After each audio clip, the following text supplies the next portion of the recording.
Hello, good evening, and welcome to. Uh, oh dear, Who knows? let me start Anything. again. Something. Hello, good evening, and welcome to episode 3 of Learning to Play Netrunner with Team Squared. I'm Squirt. Mark, also known as MCG, and I'll be your host for this evening's festivities. But who are these other people, and what's their favourite Netrunner card, and why? Hi, I'm Sharon. My favourite Netrunner card is Urtica Cipher, purely because it's pretty much the only way I can win games by tricking people into dying. Wow. Yeah, I know it's terrible, isn't it? Wow. You're a dangerous sign for us all, Sharon. Go on, Dave. What's yours? Hi, my name's not Mark. I'm not known by the initialization MCG, and my favorite Netrunner card is Consuming Aberration. It's a 7/5, and it grows based on your opponent's graveyard size. Yep. It's a creature though, so it dies to removal. If we have to send you off to the graveyard in real life, Dave, we will. With that Fair. abhorrent nonsense It wouldn't be the content first bring into time. the stream. It's all abhorrent nonsense content, Mark. That's my oeuvre. Hello, I'm Sarah. You may have noticed last week I was quite quiet. Disclaimer, I'm very unwell, and on my second trial of antibiotics, I will continue to be quiet because I'm slowly dying inside, and that's really all. My favourite Netrunner card is Tread Lightly. I like the artwork on it, and I like the idea that you make people pay more for each piece of ice when they resets. And I like the artwork. Did I say that? I did. Yeah. It's only a one-cost card. I like The bit that you said about the artwork wasn't even written on the card either, so that was excellent. I haven't got the card up. Come and look at my screen, bitch. We're all rooting for you to live. Yeah, I'm going to go back to taking antibiotics. Okay, so last week we had a look at booster decks, and we introduced some new cards into the game around tags and viruses and all that type of stuff. We played a couple of games. We've had a chance to play this week. Have you? What have you thought of any games that you've played this week? I've really struggled with the booster deck. I haven't been able to get comfortable with it. I don't think I've won a single game using it either. So You almost won one. part of my feeling a bit grumpy. Almost won, correct, but just didn't get over the line. Mostly my own cavalier attitude to running or trying to score defenders.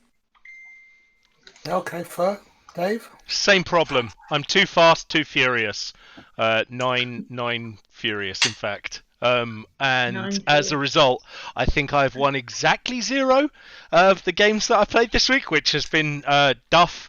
But they have all been learning experiences, and I did come close a couple of times, but So yeah. this got mentioned in the comments of last week's stream about you see both of you are very happy to go down to almost 0 credits quite regularly, and I blame that on the starter decks, because on the starter deck it really is survival of the fittest. Every access can win you the game, and it's in your interest therefore to get as many accesses as possible. Now that we're moving on to the booster decks, where they've introduced mechanics that can punish you for being low on credits, not only does it limit what you can do and make it harder for you to recover by being low on credits, but also then you can be tagged, you can have your things trashed, it can make it very hard. So for me, I think these booster decks that we looked at are a better representation of what real Netrunner is like, with a little bit more to it, rather than just going as you've said, 100 miles an hour. Let's rush every agenda, or let's take as many accesses as possible, and hope that we just snatch a win by chance. Are there any deck archetypes that rely on you going as fast as you can and snatching victory early by accident? Because I'm looking for You're a asking deck. for a friend. I'm asking for a friend. So I mean, on the corp side, yes, rush or fast advance, which are apparently different things, but I'm never really quite sure which way around, are very much archetypes that involve the corp scoring things out as quickly as you can and taking all the time away from the runner to get set up. But they are quite difficult to pull off, depending on which card pool you're in and which meta you're talking about. Sure. So in the standard meta right now, there is a very strong deck called Precision Design Rush, which goes a million miles an hour and says "catch me if you can." However, there is relatively easy counters to that once people know about it, because some of the cards, including some of the cards we're going to look at today, are a good answer to that fast advance technology. Cool. So, without further ado, should we have a quick recap of where we're up to and then what we're looking at today? Yep. Sounds good. We were going to have a game first, yeah? Can I go to the photos first, please? Oh, photos. Okay, so we are on. Pew pew pew. Sorry, I'm trying to do 98 things at once here. There we go. Sorry for anyone who's just gone through a time warp of squared logos. That's, hopefully he's still with us.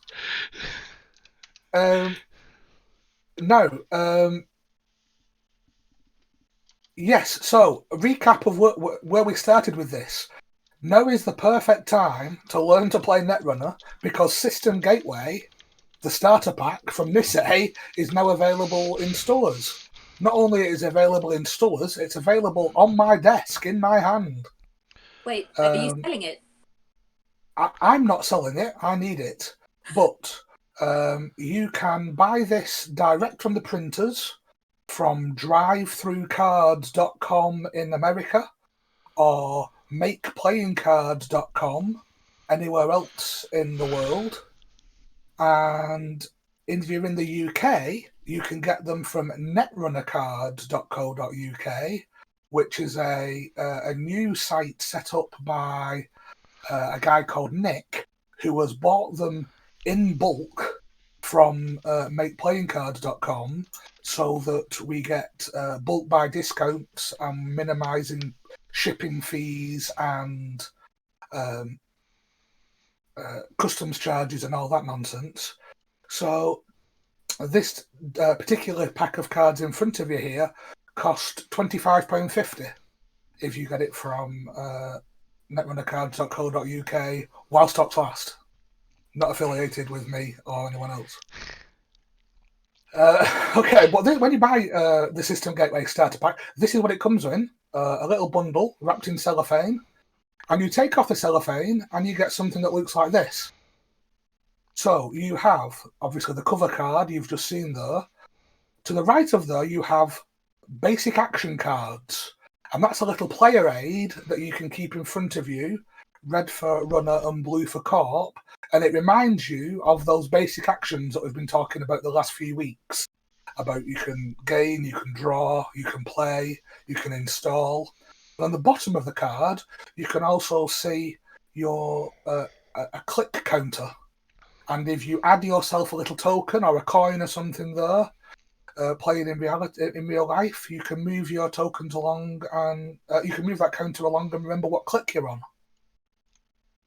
That card up in the top right, which you can almost see says "I'm making a run" on it, is a little bite-sized copy of a timing chart for making a run in the game of Netrunner.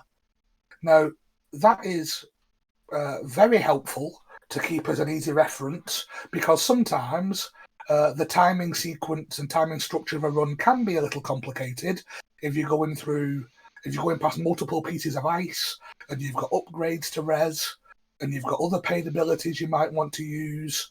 So just having that on hand at the side of your basic action cards can be quite useful. And then obviously you've got some cards to play with, and you can see that they haven't been sorted by me. That is how they come out of the packet, with the Catalyst and the Syndicate starter decks ready to play. They do need shuffling. They can't do that bit for you. But they're already divided into the two decks. Let me see if I can help with the shuffling.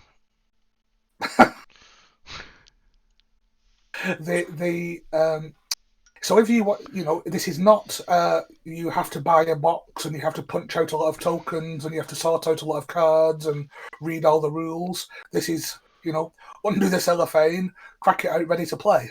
Absolutely, go. Cool. That's awkward because that's Sharon's favourite bit of all board games.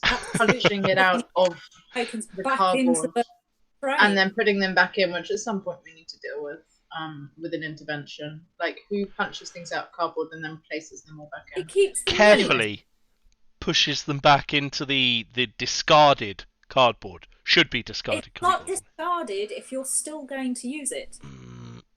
It should be discarded. I appreciate it for many games, Sharon, that is your favourite part of the game. But in this instance, I'm going to insist on actually playing the Netrunner instead. Now you can see there that after you've got those components out of your deck, you've got a nice subtle stop here sign, and that says that you should play your first few games with the cards before you go past this point, and that's what we did in week 1 when we played with just the starter deck. But if we then progress to week 2 and flick over to the next picture, now you can see that the next 2 bits that it provides you with are your booster packs for both of those decks. And again, they're sorted and they're ready to be shuffled in. Not a great picture by me, other than showing off how grim my desk is. But you can see Orbital Superiority and the extra cards that are going with the Syndicate, and Wildcat Strike and the extra cards going with the Catalyst. So you shuffle those in, and then you're all set, ready to go, and you can get to play with the booster packs that that we did last week in last week's video.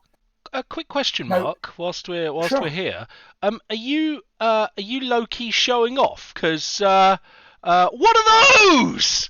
What are all these playmats here? What are those? Is this some sort of, oh, look at how many playmats I've got. I'm covered in playmats.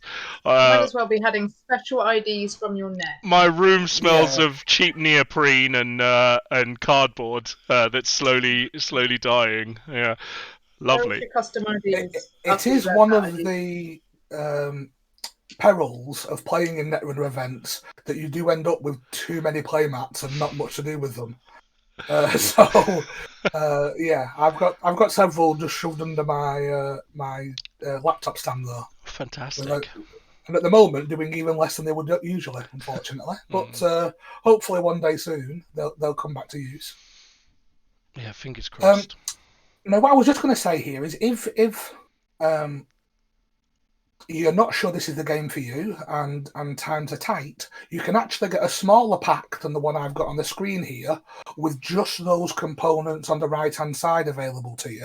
So if you just buy the starter pack standalone, which is a bit cheaper, you'll get just those starter decks and that's it. You can see in the picture on the left there, it's then quite poignantly asking you, do you wish to continue the run?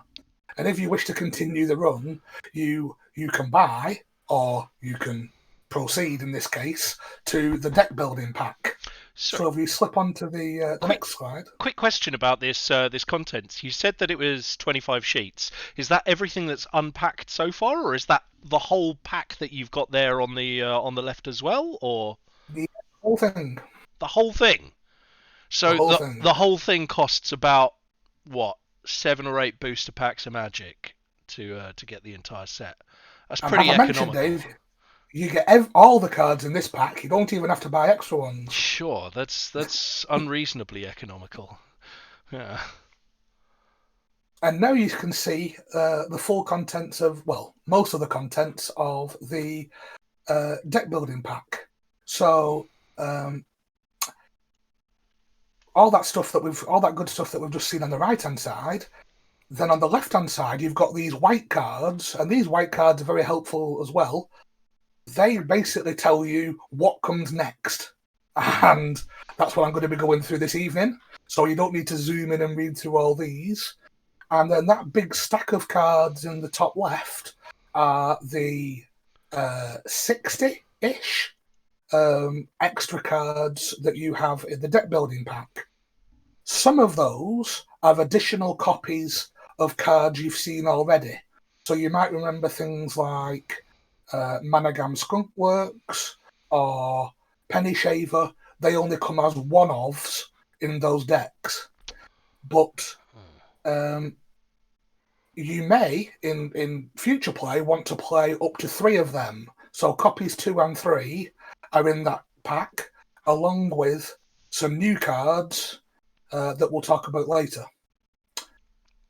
But now that I've whetted your appetite with this very slick unboxing video, we're going to give you a chance to show what you've learned this week with the booster packs and jump over into game view. Sure enough. Hold on to your bums. I'm fully ready to go here. Let's do this. Who are you? What are you doing? You are a court. I'm the court. Runner. You want to play the runner? Cool. Do I have a choice? I mean, we can swap if you like. No. I can. There's a whole button up here that I've never got a chance to use. I'm okay. Okay, sure. Right. Well, I will attempt to kick your ass regardless of which side I'm on. in that case, GLHF. GHF. Good, have fun. Yes, GLHF. Good luck. Fun. Right. Okay. Oh no, that actually needs to stay over there. Otherwise, everything goes weird.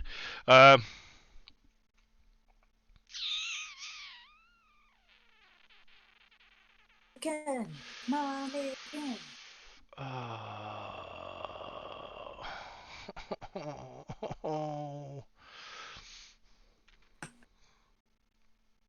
Yeah, I think that's a right choice, Dave. Yeah, I think so. I wasn't enamored with it.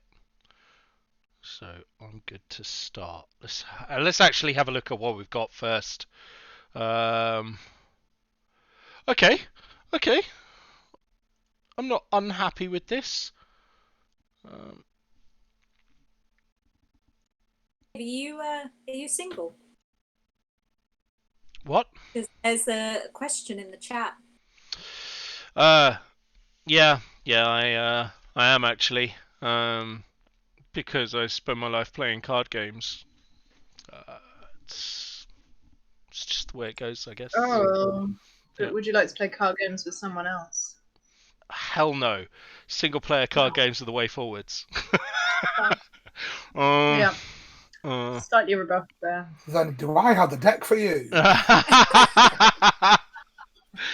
Excellent. If there's one that does absolute navel staring, I'm all about that.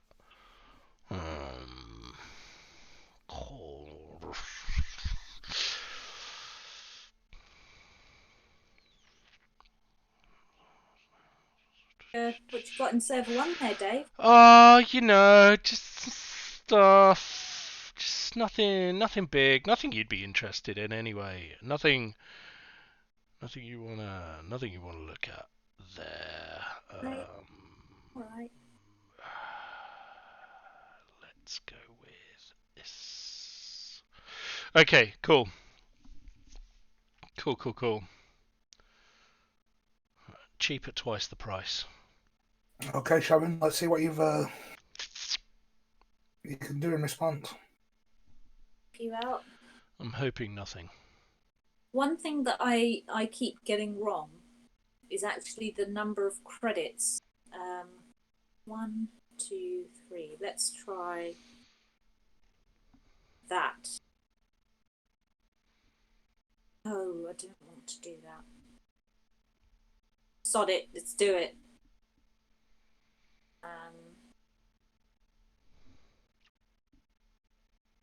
So I put a virus out, and then I'm trying to make use of the card, the virus card, so I can pop a counter on it by running Dave's inadequately defended R&D. I mean, you've certainly taken on board everything I said about saving credit, so that's good. Sure. Well, I mean, I could get lucky, like I. Oh, for crying out loud! Come on! That is outrageous. That is absolutely outrageous. Oh, what? Can't hear you, Sarah. You're on mute. I was just talking to myself at the audacity of your move. I know, it was that, or get credits. I was like, should I get credits? Why would we listen to Mark? He's only played 7 million rounds Okay. of Netrunner. You do you. It's clearly working. It's 5 now and you've been playing for 3 seconds, so... Okay, Dave, let's get back in the game. What? Yeah, sure. After turn 1 losing it. Yep. Okay. Okay, let's give it an There's attempt. no prizes for getting to 5 points. You have to get to 7. Well, that's 1 run on R&D away currently, Mark. Don't be disheartened, Dave, because I was in a really good position playing Mark the other day, and he just turned it around and smashed it. I was so disappointed. But, yeah. Shenanigans. He was probably cheating. This computer system. Right, bugger it. Here we go. Oh.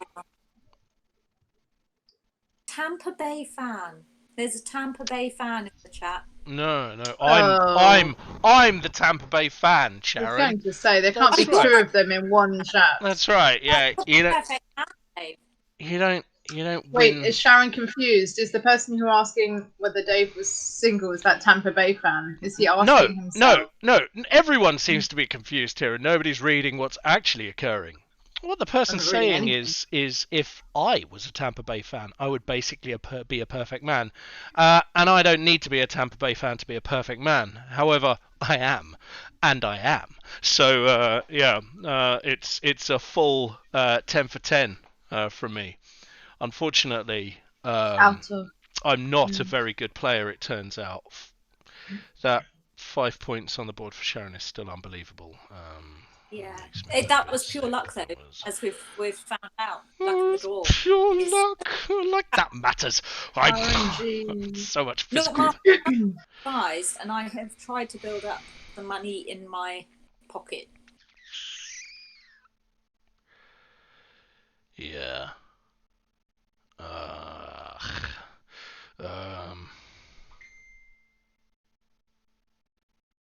The American football season start again, or the playoffs? No, Sharon, not the playoffs. No. What are they? Oh look, Dave's on a money The building. pre-season matches normally start around September. Yeah. Around when?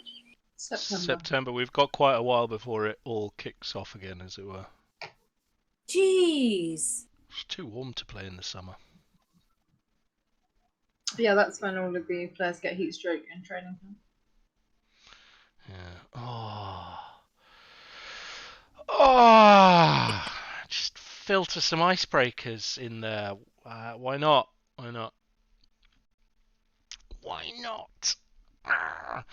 Okay, sure.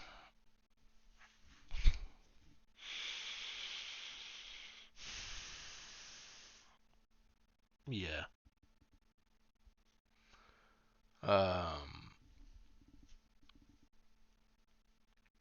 mean, it seems a waste of this mayfly, but why not?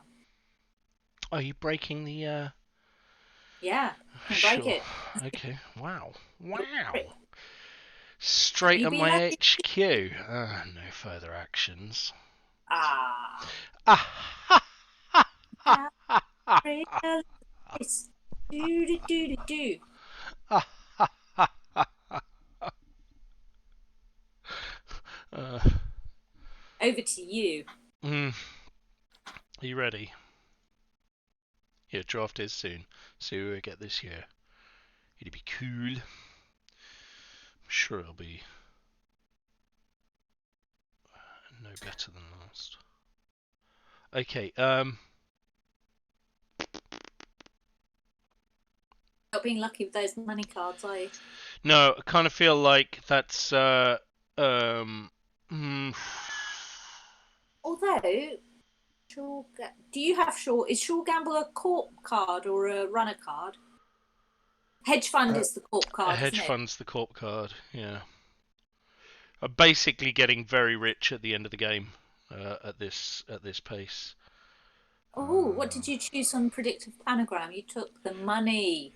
It's all about the money. It's all Yeah. about the money. Okay. Oh, did you have something in your HQ? What is this card? What's the card, Dave? What's going on? Oh no.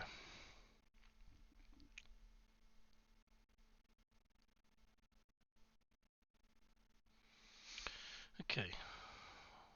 Okay. Sharon, did you start your turn with a VRcation? I got some credits and then I played VRcation on the last turn. Okay.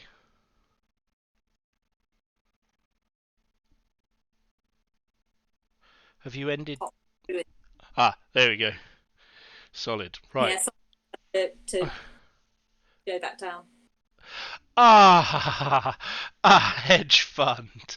Oh, God damn it. A hedge fund. Okay. Sure.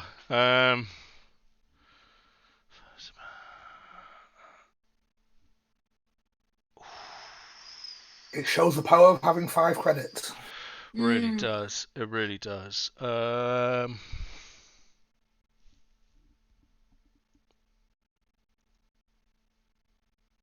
Is that Sarah's image just keeps saying it's loading. Forever loading. I have noticed that. It's up in Discord. Oh, are you? Oh. That's on me. As soon as I decide what I'm doing with my last click, I'll sort that out. Dave, you be distracted. Well, I've got too many things to think about, Sharon. Like, what am I gonna do with all this money? Yeah. You do have a worrying amount of money now. Maybe not for Mark, but okay. is 8 credits a healthy amount there, Mark, or is it still not enough? I mean, it's better than 7. Yeah. You make a good point. Stuff it. I mean, there is no answer to what the right number of credits is. It's the credits that you need to do what you want to do. So, some decks you can run very, very cheaply because they don't need many credits. I think these booster decks, they do need a lot of credits to be able to keep resin the ice and pushing the runner back. So I think 11 is like the least that you'll need.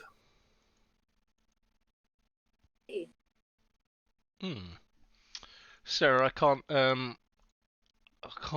rebuff your default. I worked out how to do this the other week. Well, while you're doing that, I'm just trying to set myself up properly. Yeah. So I've got like a money card out, got an extra draw card out, and a program. Either an enjoyable program to have. Leaves. All change. Leaves. Yeah, I think this might be Something on your end, Sarah. I can't get you to load as a person. Wheel. Right. That's because I'm not a person. Oh, it came back. There we go. Interesting. Interesting set of what I like to call plays there, Sharon. Plays. Yeah. Do you just like to call them plays, or are they called plays? I mean, you played cards. I'm scoring that. I'm scoring that because I can't trust that I'll get a chance to do anything else ever again. So. I think problem. I went off too soon, and now I'm. So my biggest problem is that Up. I'm ending up playing like choppy. There's no planning what's next. I'm just going as fast as I can on that one server currently, and I don't feel like I'm getting a chance to expand or do things. But I'm slowly clawing back some points. What is that?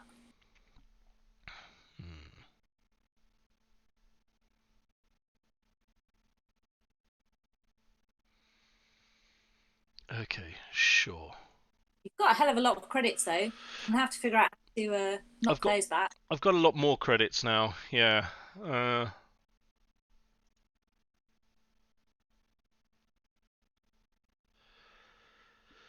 mean, based on your current board state, Dave, your credits are very healthy.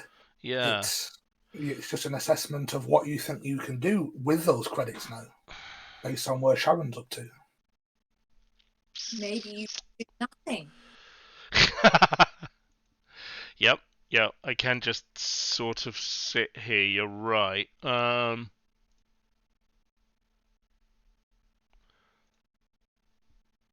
Right.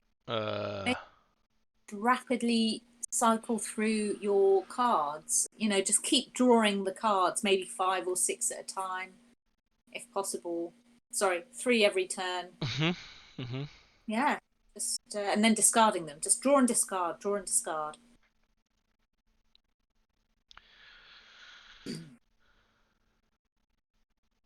Okay.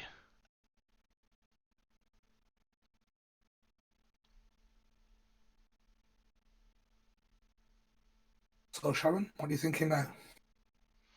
I'm thinking, what has Dave put in server 2? Can I have a crack? And I need money.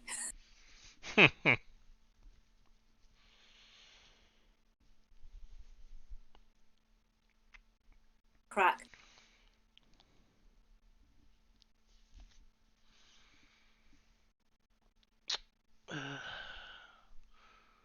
Oh, don't fake it like you don't want me to go ahead, Dave. Now I'm concerned. Okay. And I've only got 2 cards to defend myself. Damn it. I mean, let's go with this. So, when you encounter the ice, you end the run unless you take a tag. It's a code gate, isn't it? Yes, but first things first, before we reach the subroutines.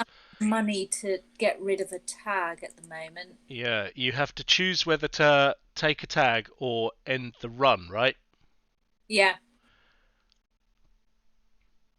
Mark, do you do firing subroutines before that or not?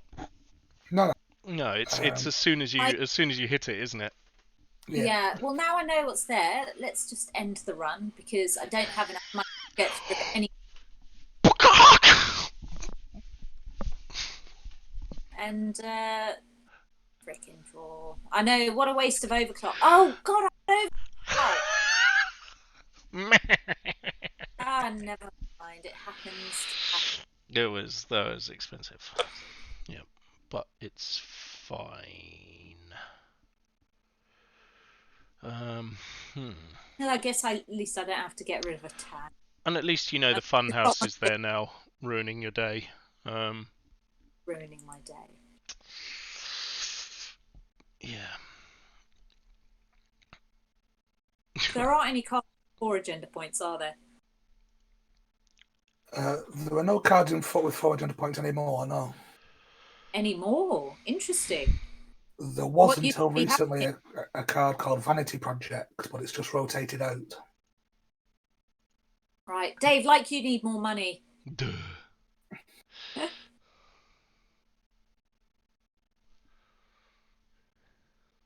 I need more beer though. Sure. Okay, that's my turn.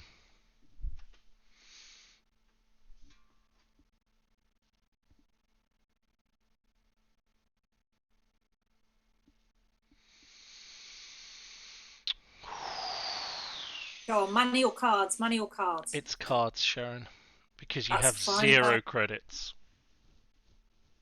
which is one of my favourites. What's that? 3.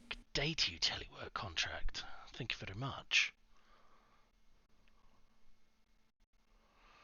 Okay. Get rid of 2.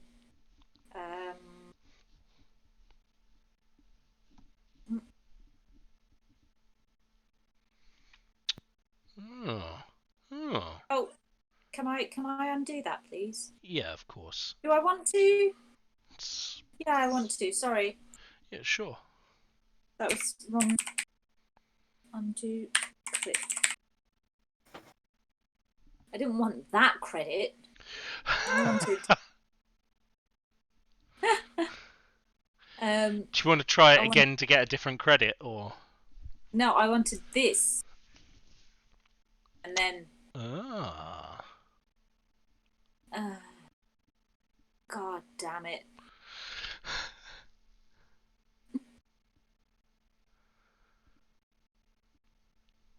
Well, I mean, it's not like I'm making any runs, but never mind. Let's pop that out. Sure. Okay. Right, I'm done.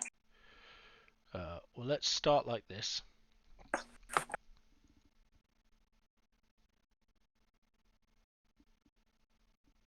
Oh, government subsidy. 21 credits. Looking pretty safe on credits now. It is, isn't A it? little bit, yeah. Building up that server 1 protection.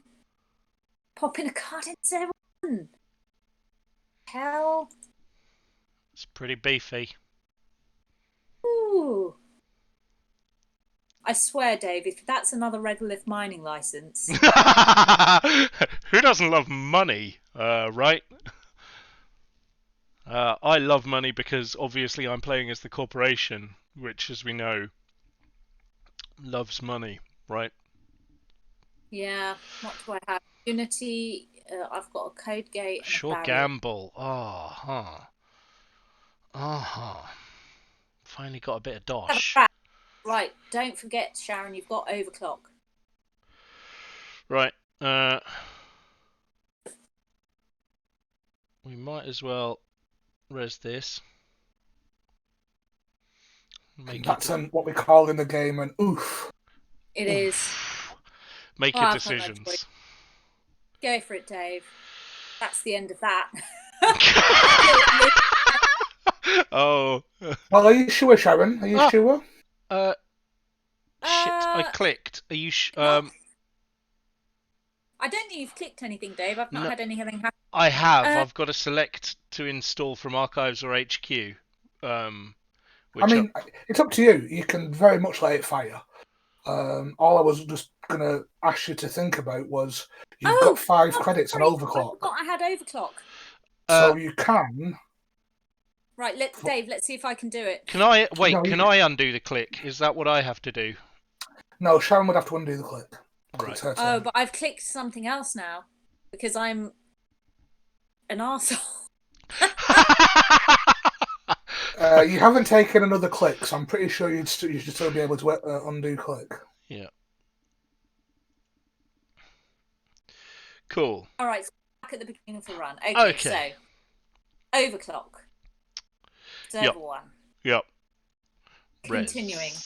Now it's going to be very expensive if you do this, but you can at least stop the you can at least break the you may install 1 piece of ice subroutine if you pay 7 credits So as you've got 5 on overclock already, it would only cost you 2 real credits to do that. It might be worth it, it might not be worth it, but that's the I've option just available broken it. to you. I've just fully gone through. Oh wow! I spent extra credit. I was like, if I'm going to spend 7 credits, I might as well spend 8, just on the off chance that Dave's next card is a little Palisade, a little palisade at strength 4. Also a barrier. It is. So I only need 3 to break that, and then how much do I need to break the code gate? That would be strength 2. I'd need another 2. Oh, might be able to do it. Right, let's do it. Match strength and fully break palisade. I swear, Dave, this is an Urtica cipher. Be so pissed off. That would have been masterful. Why is everyone quiet? The last time everyone was quiet, I did this today. Oh.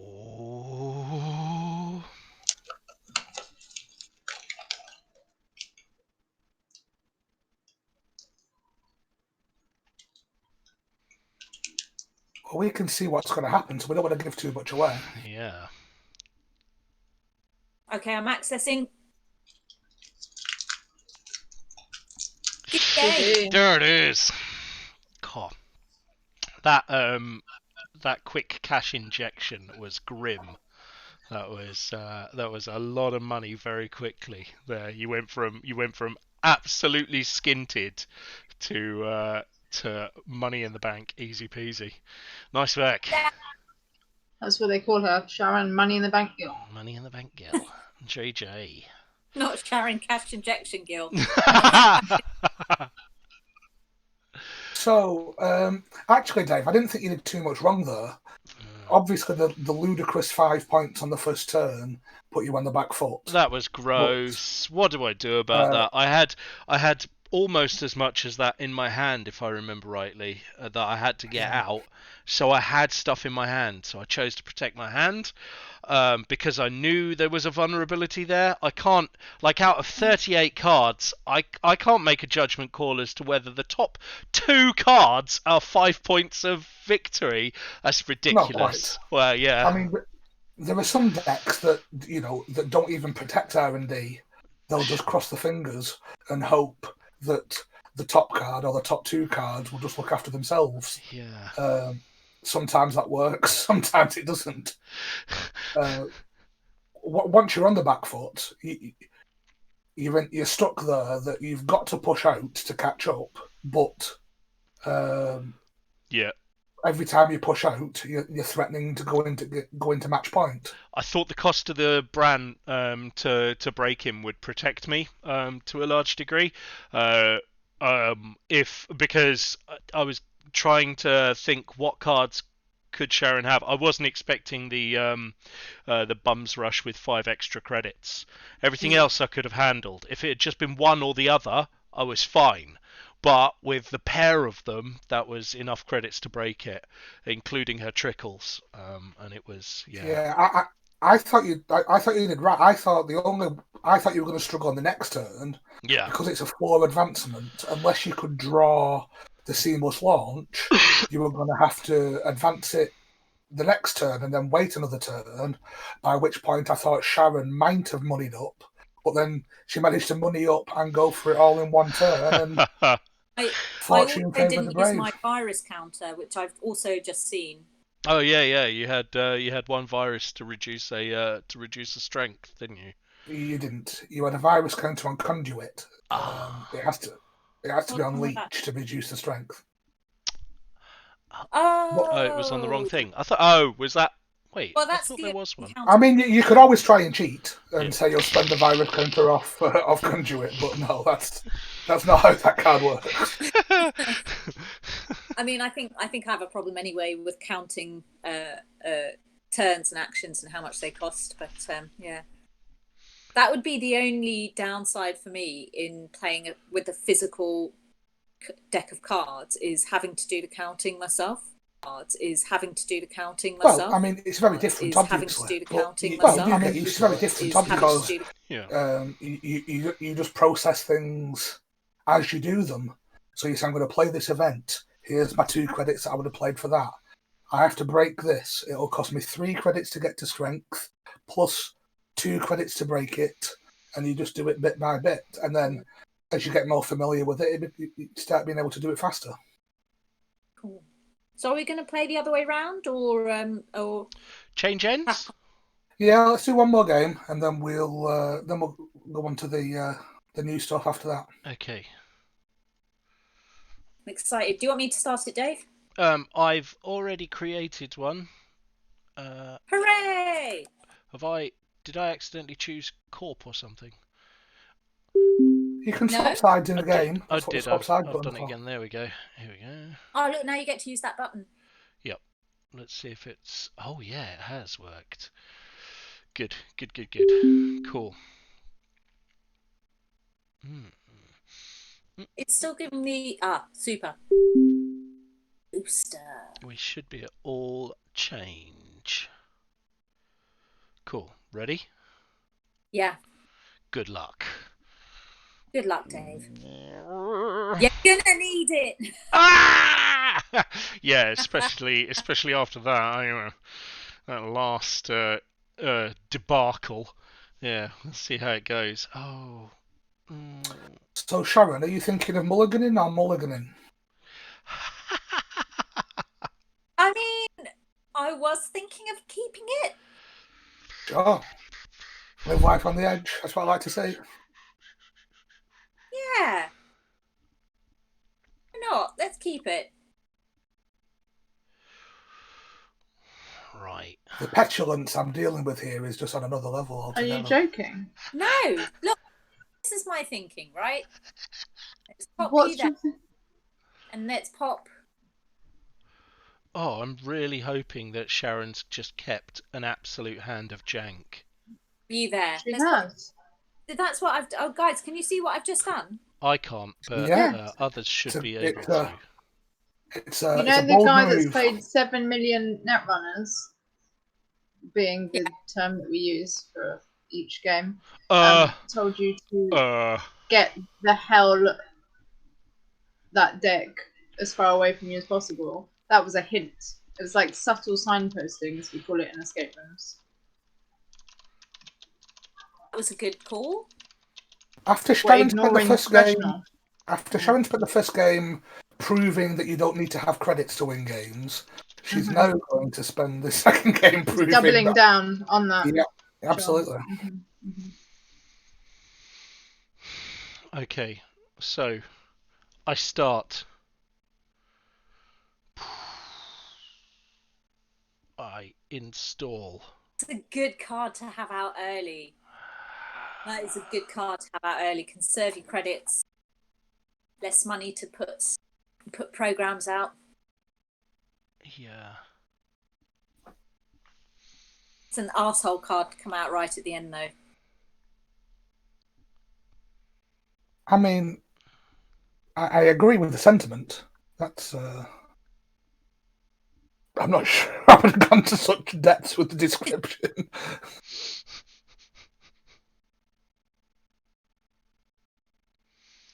And that, I mean, overall, that nets me nothing, doesn't it? All right.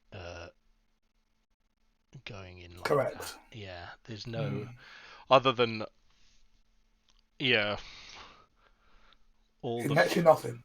All the fun of the nothing. Right. Okay. In that case, one of those. And one of those. Sure. Be buggered. There we go. Right. Sharon, it is you. I almost forgot my my fourth action for a second.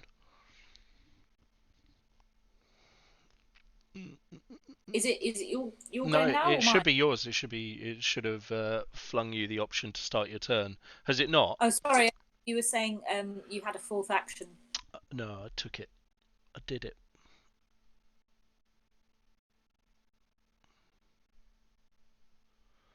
Oh. Are you carefully considering your options? Or are you going gung-ho straight away?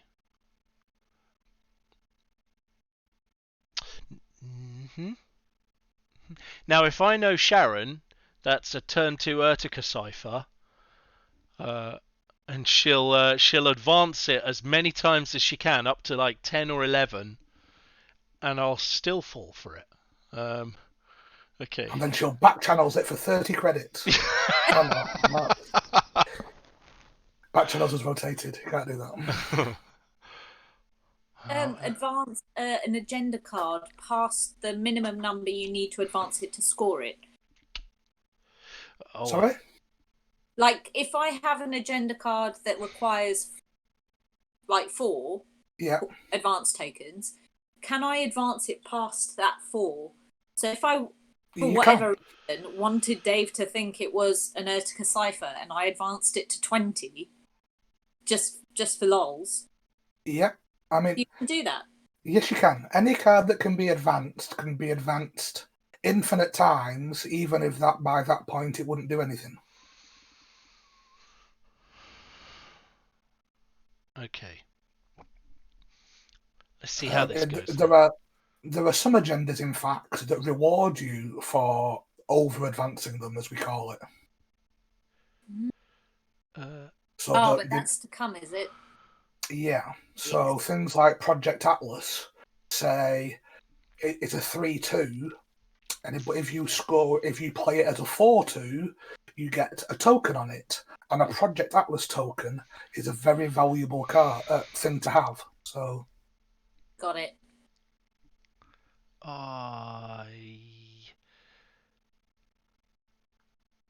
Actually, that's like.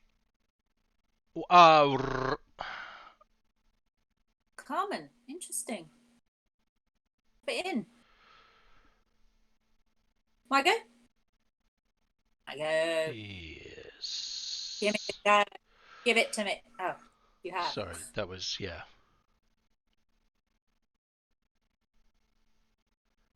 Did that happen correctly?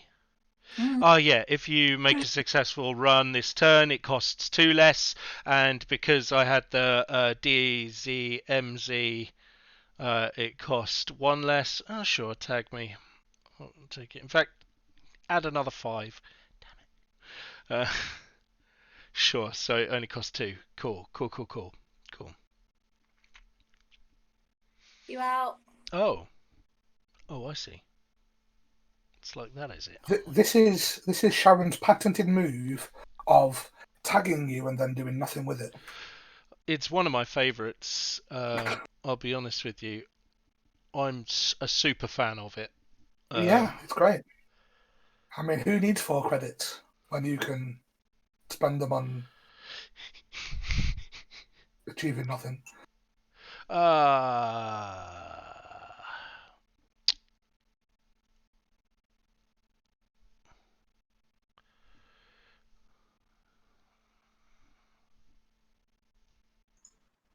I feel like that's a very subtle hint there, Sharon. He's not removed the tag, so, you know. Couldn't afford to. I had 1 credit. A subtle hint for Dave. It was a subtle hint for you to use the tag. Wanted to give you the opportunity.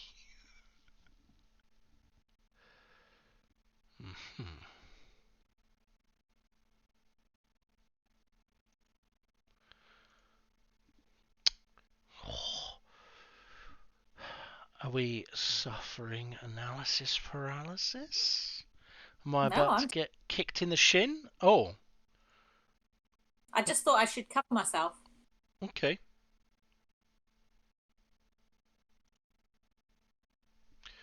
Cool. Removing that tag? Yep. Take my credits back, thanks. Get the money, get the money, get the money. Oh,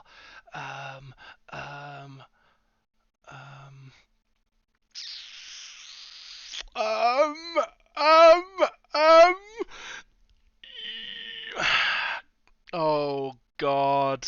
Okay. Fine. let's see what shenanigans is occurring in front of HQ. Oh! It better be cheap or bum. Okay, sure. Fine, have a look. Poo. Fine. I'm not angry, I'm just disappointed. Right, well, in that case, I will do that, finish that, and then turn over to you. It's your turn, Sharon. I was disappointed. Yep. It was a bold move. Let's just call it that. Yeah. So you've now used both of your Sneak tread lightly attacks. cards? Yeah. So you have no more tread lightly cards, is that what you're saying? Well, if we look, yeah, I've used 2, and there's only 2 in the deck. Super. Sorry, it's just checking. No problems. What do you have? You've got a Sentry Breaker.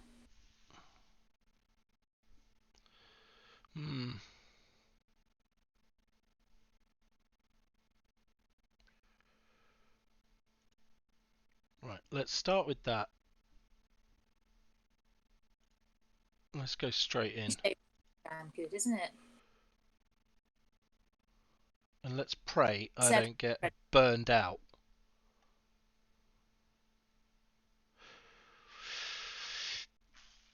What? Oh.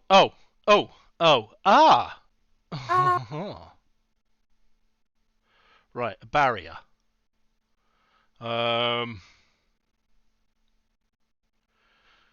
Okay, I have no way of breaking a barrier, but it's good to know it's there. I will...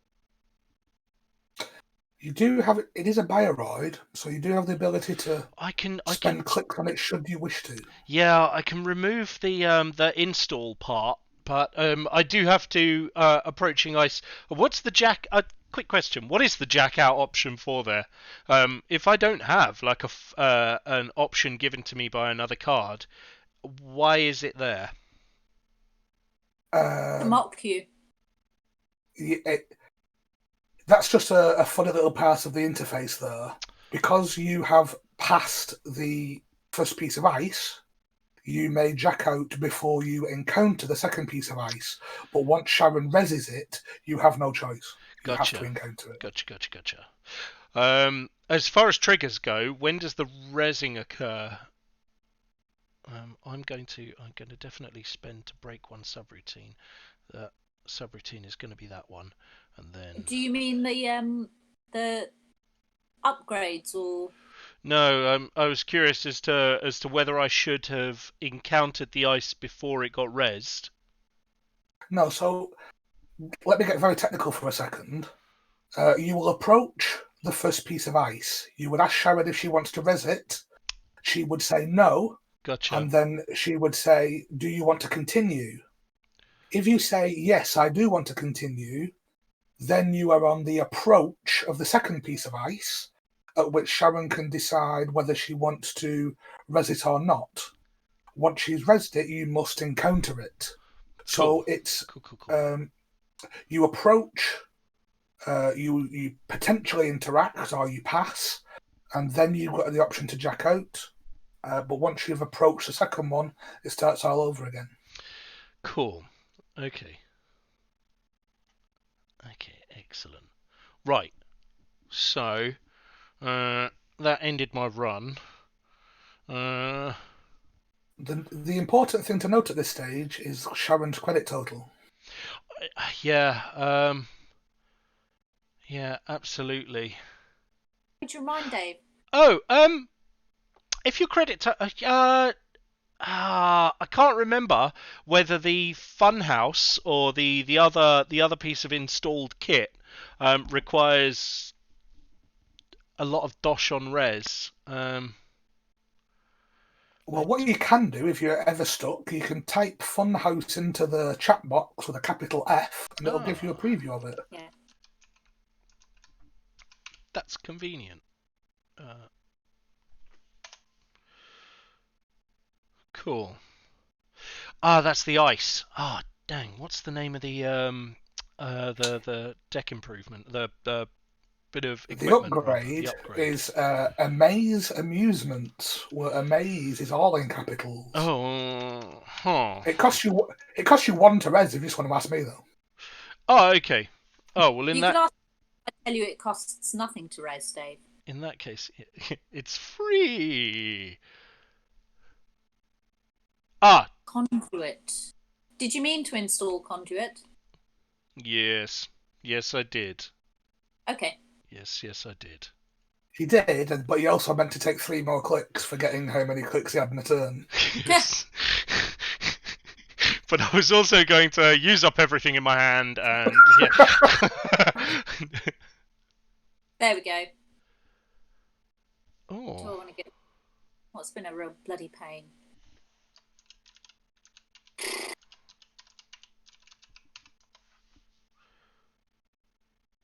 You'll go, Dave.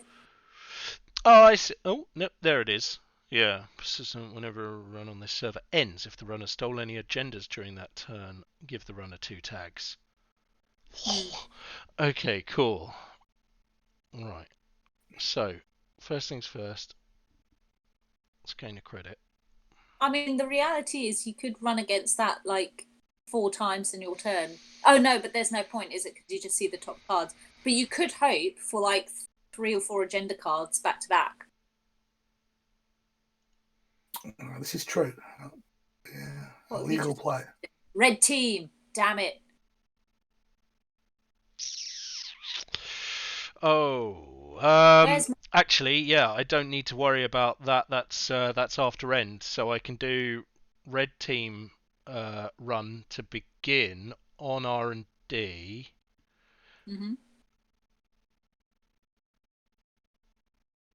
Access the server straight away because it's undefended. Oh, so lost connection. Sorry, 1 second. I just lost connection. I was just if you can carry on, just carry on, but you might need to rejoin the game. Is it leave game and join? Leave game and rejoin, yeah. Even if it's my own game? The game persists so long as someone's in the lobby. Cool. Do you have time to get here? No. Let's see if I can find my own. There it is. Rejoin. Huh. That is not the password. Right. So it's open. The door is open for you, Dave. I mean, I should. Oh, connection's aborted. The port is open. Your connection's aborted. Yeah, 1 second. I'm going to try that again. Now do I have time to get a beer? Yes, hurry up, Sharon. Don't save. There we go. Get back on this one. Reload the list. Now I can't even click the thing.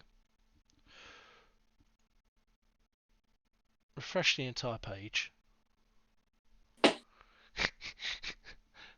Oh, you've got the black screen. You might have the black screen of death though for a second. Oh, the black screen of death doesn't sound comfortable.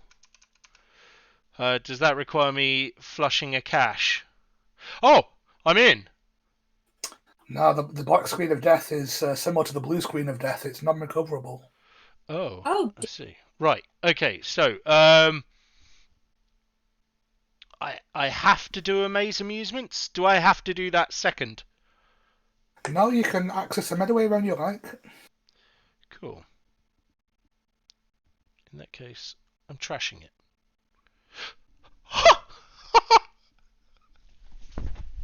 Excellent, but also really unfortunate. Res 1 piece of installed ice. Yes, thank you. Holy cack. Pop you in.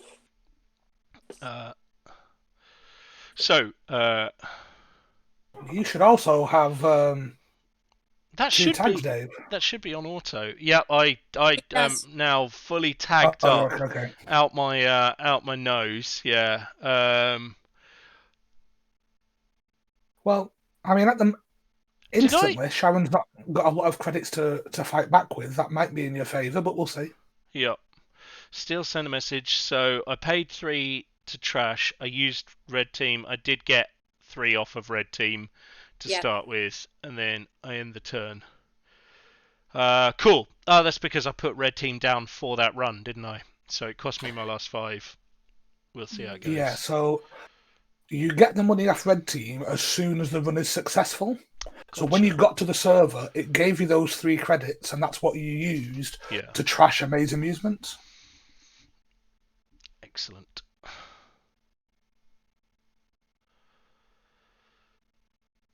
More protection for the HQ. What have you got in there, Sharon? What have you got? What have you got in that HQ? Oh gosh, I meant to put that on R&D. Oh, undo your click and put it on R&D then. God, how is? When was it now? Was it that one? I think it was that one. Thanks, Dave. No worries. And then that was there because you have red team, and then I guess there. Okay. It looks like I'm in a pretty ball situation right now. And that's a pretty good estimation, I think. Okay,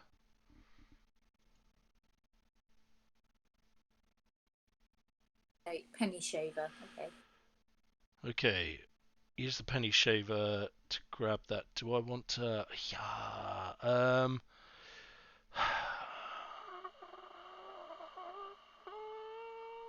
don't know which one of these you will have. Mark, for a friend, if there's a negative action on an ice card to lose a certain amount of credits, and the runner doesn't have that many credits to lose, yes. Is there any further? What do they just lose? However many credits they have, and there's no further issue. In typical gaming parlance, it depends. But let's let Dave finish his run first, and I'll explain more.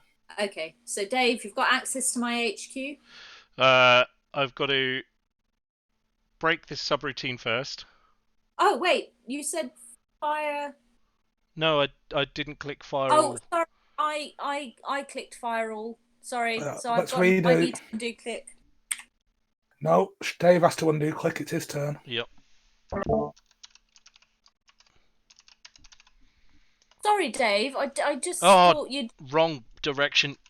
Wait, is that the wrong? No, it's right direction. It's a hyphen, not an underscore. Oh, sure. Right, where was I? You're doing... Use red team to run on my HQ. It was a red team run, wasn't it, on HQ? Okay. HQ. There we go. Continue to approach server. Then, let's kill that one. Oh, do I care about you gaining 1 credit? You're on 2 creds. Do I want to spend 1 credit for you to miss out on 1 credit? No. I think you should. No, the net there is not. I would say when Sharon's solo on credits, it's probably worth doing it. Yeah. I think you're right. If they were on more than 5, I would say no. But in this case, it's just looking at my hand. I should be right. There we go. So I go pass ice and continue.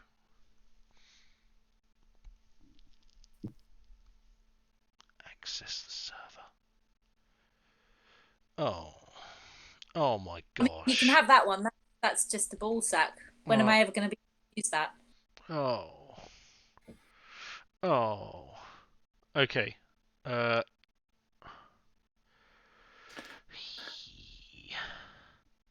Okay, so to answer your earlier question, Sharon, it depends what the card says. So if a card like White Space says the runner loses 3, then they would lose 3, or they would lose 2, or they would lose 1. Any credits they would have up to 3, they would lose. However, there are other cards, for example, Toll Booth, which says the runner must lose 3 credits if able. And if it has the magic phrase if able, if they're not able to lose all 3, then they don't lose any. Oh, it fizzles if they don't have enough. Yeah. Huh. I mean, in that case, the alternative clause comes into action, which says end the run. But Sure.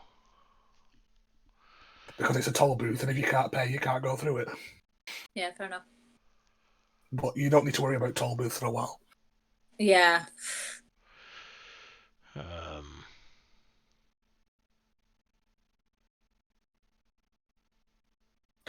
Right. Let's do one of these. Let's get rid of that because I know I want to get rid of that.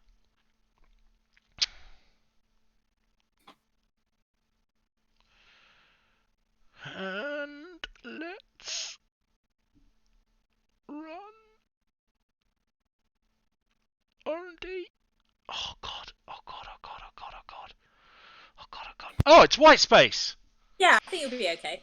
Oh, bottoms! Oh, sorry, I think I'll be okay. Yeah, that is firing on us. Damn, that's a lot of money to lose. Rats. Okay, sure.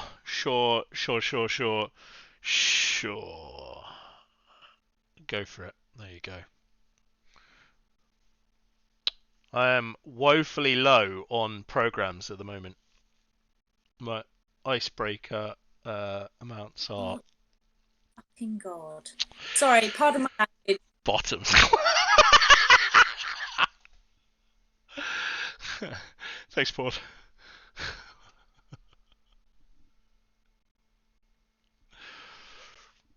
Hmm.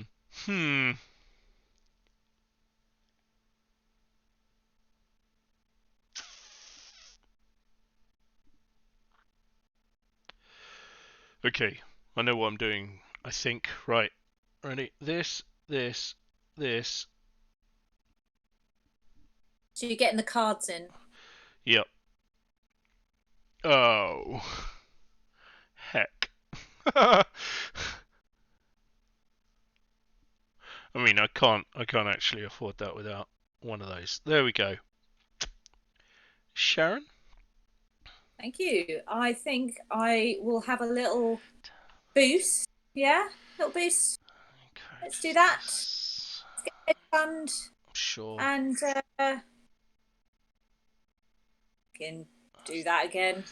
Unless they pay for... Right. Okay. Well, I know you've got 15 creds at the start of next turn then.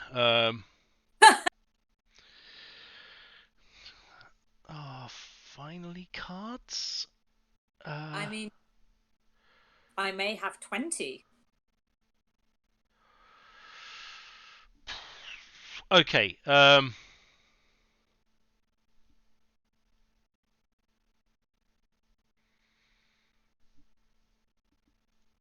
that's free. That's just common sense. There we go. You for the day, isn't it? My turn. Yep.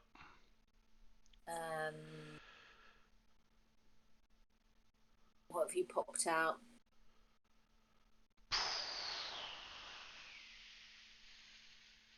Start. I can get through sentries. Am I going to be lucky today? Code gates. So many code gates. So many code gates. Do that. You haven't pushed your agenda yet, have you? That's suspicious. I don't know why, Dave. Why would it be suspicious? Just seems strange to leave it hanging there for no good reason.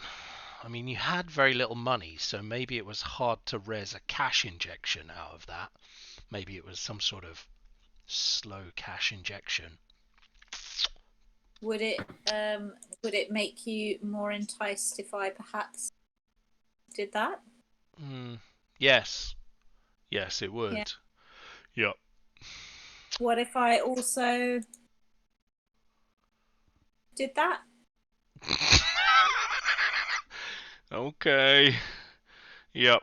A code gate and a barrier. I'm so competent at removing those. I don't know what you've got in your hand. I don't know what like double mayfly action you've got coming up. Is that the title of your sex tape?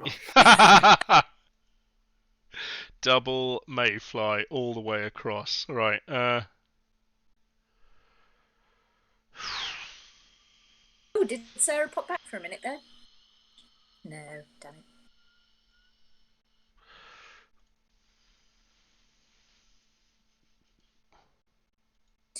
Two clicks left, Dave. I mean,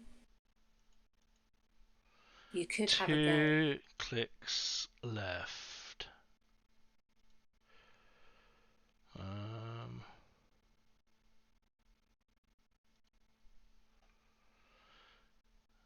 Okay.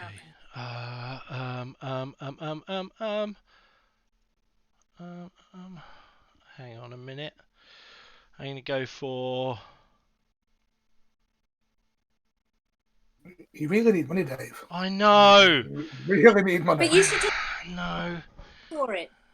No. Run as many things as you can with the credits you've got left. That was Waz. Oh. Dave, we've got an admin problem in the chat. If you'd like to clean that up. Sure. That's unacceptable, isn't it? What do we got? Okay. Yeah.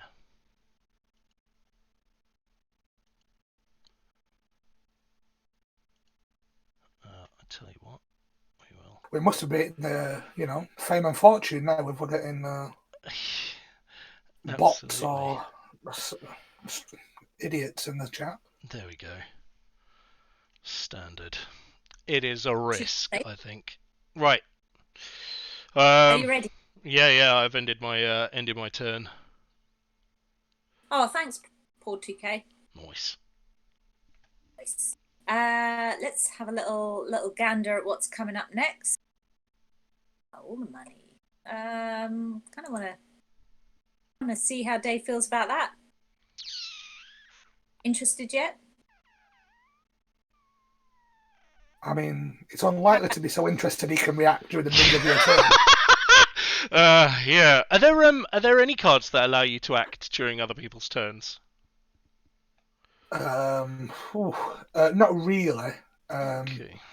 There are cards with paid ability windows that yes, you can use any time in any paid ability window, but that it's a murky area that we don't need to get into yet. Gotcha.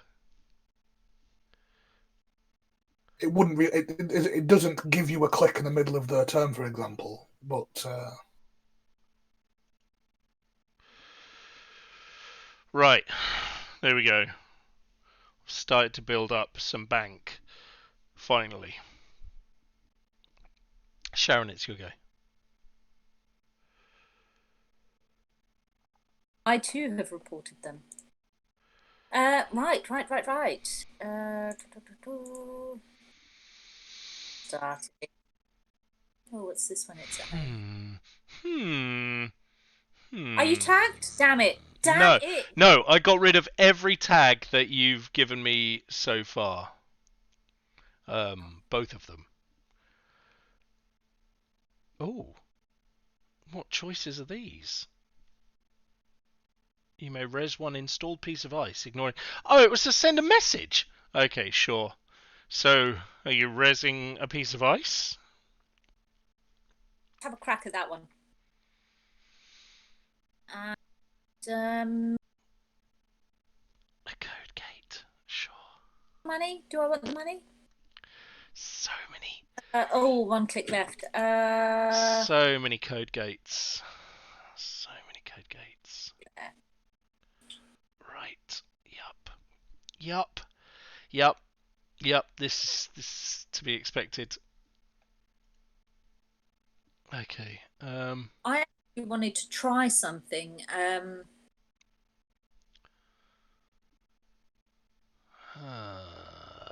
Not yet. 13 credits. What happened? How did I miss this? What? Dave ends his game with 12 credits. I did. Sure gamble. Yeah, I made a sure gamble at one point. Is that? He's when the run ends. Trash him. Otherwise, hang on. It's time for that money. And the maths. We ready? I have 2 clicks. It will take me 1 click to begin my run. I will have 1 click ready left for that. The barrier is power 6.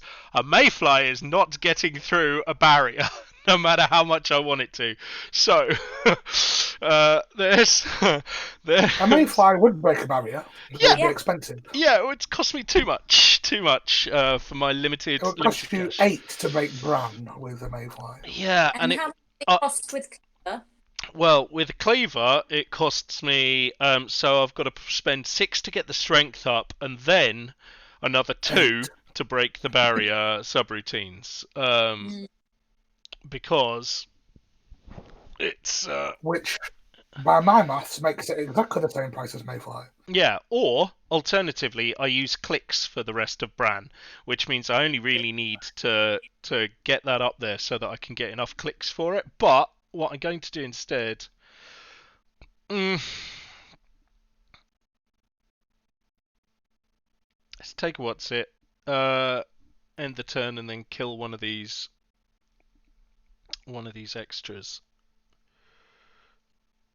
Pew! Boom. Right, Sharon, it's your go. You already have Carmen installed. Yeah.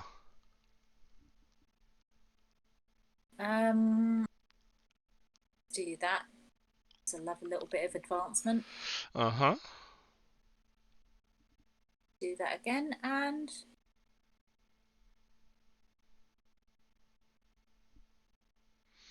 yes, that's 11 credits, isn't it? Oh gosh. You're not tagged. Damn it. Why, Dave? Yeah, sorry. I'm gonna tag you hard the first opportunity I get. Let's see. Let's freaking go for the credit. Do I need the credit? Yeah, let's go for the credit. Okay. Smartware distributor cracks off. That's great. Sure. Finally, the Rock has come back to New York.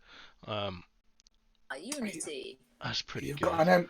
You've got an MU problem. No! Okay, so when that happens, I can kill something that's costing an MU, right? Correct.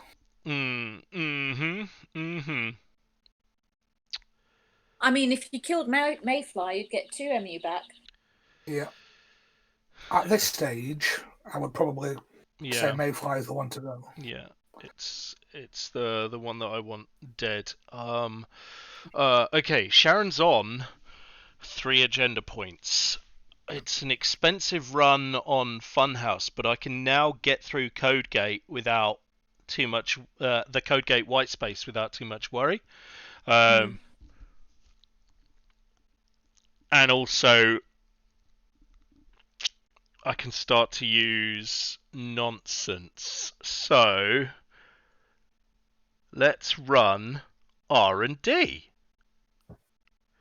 I continue to encounter the ice. I break 1 Codegate routine. The runner loses 3. Then I click done. Then I let. You've still got 670, so you should just let me fire, shouldn't you? You? Then you fire. Cool. Cool. Hi, Joe. And then I pass ice and continue as my next. Yeah, okay. I've got no further action there, so Access the server. Oh, yes, goodbye. Oh, god damn it, Good Dave! day to you. You get nothing. You lose everything. Right, then. Is it worth? Oh no, I don't know if it is. Oh.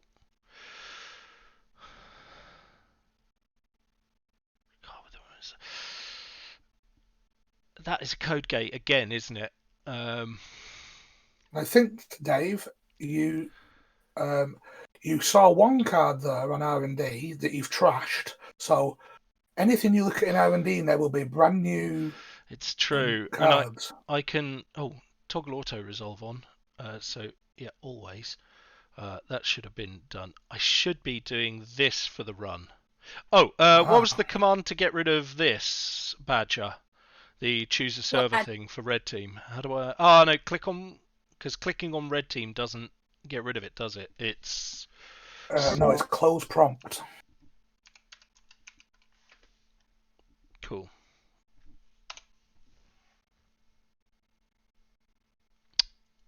Okay, it's still there, but we'll continue, I guess. Yeah. Although I've got no wait hang on, I might have closed the wrong prompt.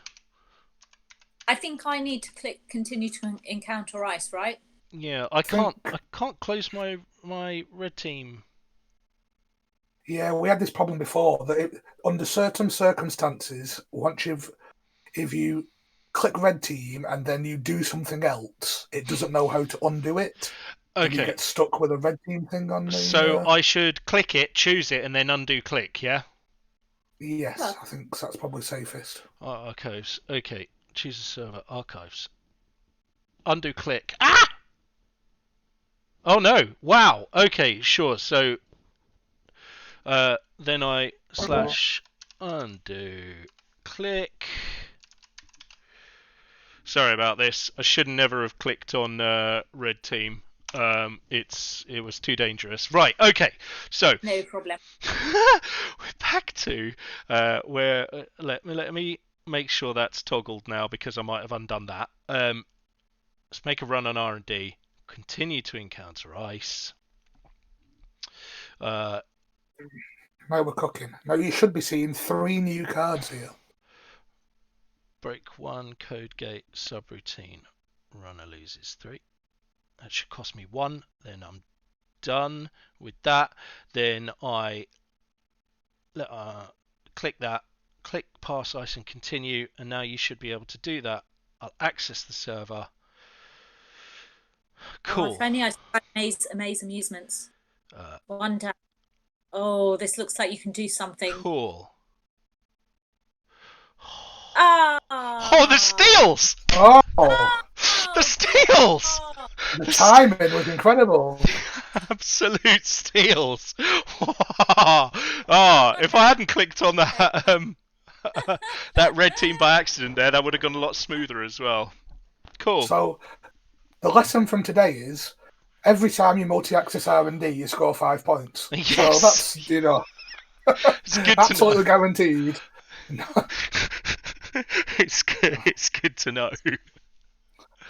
Yeah. No, Cool. Cool. I think I should have really put another card in front of R&D to deter that approach. Yeah. Or purged. I should have purged you, Dave. Well, after your incredibly bold start of, I'll take 3 agendas and HQ and 1 piece of ice. Yeah, Dave, that's what I had. Oh my god! Your HQ was stuffed to the gills right from the get-go. Oh, yeah. Bloody hellfire. Yeah. But you played really well from that. You're really unlucky in the cards that it drew you to look at. Yeah, of course. Yeah, Joe, that's a GG. The screen at the end there gives a like a summary of what happened. So Sharon made slightly less cash, but I had the last go, so I don't think that really is a fair metric. I had a few more goes, but Mark, quick interest. Where it says clicks gained on this final screen, 42 for the corp, 56 for the runner. Does that include the asymmetry in the forced click for the corporation? Because they have to draw a card with one of their clicks every turn. So they essentially get... No. So it doesn't, no. It doesn't? Okay. No. So Cool. what you're basically seeing there is that you don't have any cards yet that gain you clicks. So all that's actually telling you is how many turns the game has gone. Of course, yeah, it's 14 difference. I should have looked at that. Sure. Sure. Cool. The interesting thing, though, is credits by click. So Dave has only clicked for a credit 6 times. He's used all his other money he's got from offer card ability. Yep. Whereas because Sharon was so poor so regularly, she's had to click for a credit 18 times. Well, that seems like quite a lot of dosh. Quite a lot of clicks rather to spend. Yeah, having the both government subsidies come out before hedge fund or anything like that. And I had to defend. Yep. I had to keep defending. There's no real choice about that. Yep. Okay. That is a lot of clicking for credits. I completely agree. Right, let's learn about these deck building cards. Nice. Okay. Or at least the ones that you've got in a deck that you've built for us. Yeah. That was a long hour. Okay. I mean, we had 2 40-minute games. It was a long time. Let's go with the deck order view, Dave. Yep. Here we go.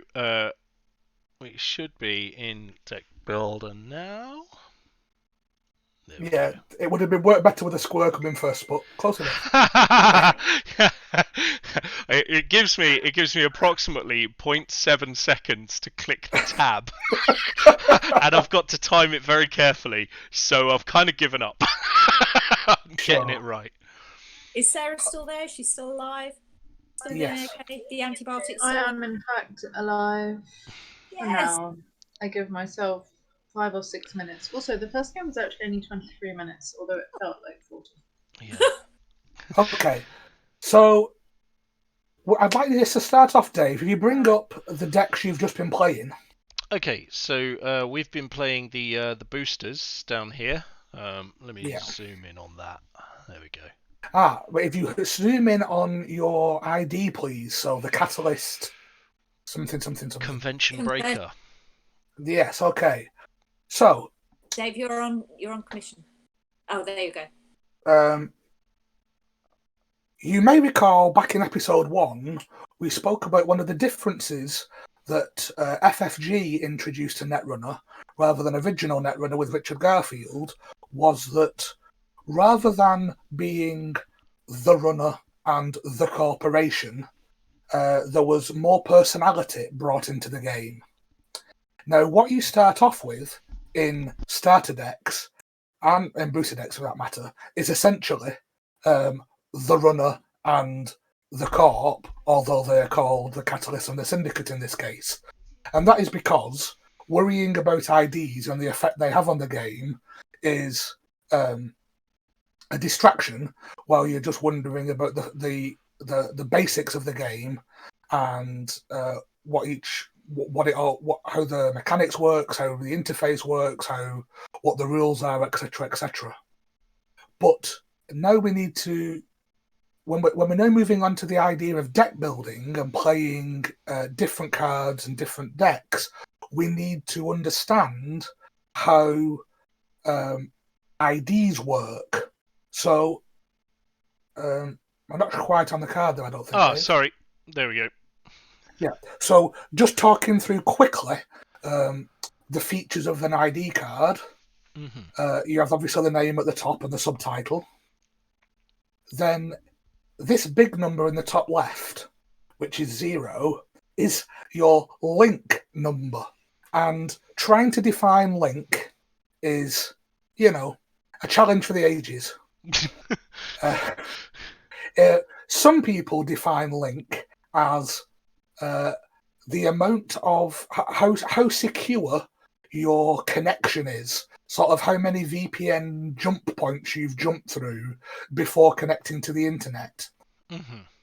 That makes sense mechanically because that's how you use Link in the game, but it doesn't really make a great deal of sense that any runner would be just displaying their IP out in the world with no protection. Yeah. Other people define Link as kind of how connected you are in the community, how many people you know, how trustworthy they are, how much you put yourself kind of out there in the public space. Now, that makes a bit more sense thematically, and it would explain why some people have one Link or two Link in one case, and other people have zero, because some people are a bit more flamboyant, a bit more visible, whereas some people are a bit more secretive. Mm-hmm. The long and short of it, it's a number, and it's a number that affects how effective traces are against you. And traces is a mechanic that doesn't come into the game until you get into startup. So we're not going to spend a lot longer talking about it today, but basically that's what that number is for. Mm-hmm. Underneath that, you have got your starting memory unit capacity. And I think every single ID in the game starts with 4. It might be a design space for future that someone starts off with. Oh, in fact, one of the runners that's just rotated, her ability was that she started off with 5. And maybe that's something we'll see again in the future. But 99% of IDs, they start off with 4. And it tells you on the card there that this is a 4MU starting point. We're going to get some nice artwork. We then get told it's an identity card. And then we find out what type of identity you are. Natural, I think, and some lore experts will correct me here, basically means you're pure human. You have not got any cybernetics. You are not genetically modified. You are just a human as we know them today.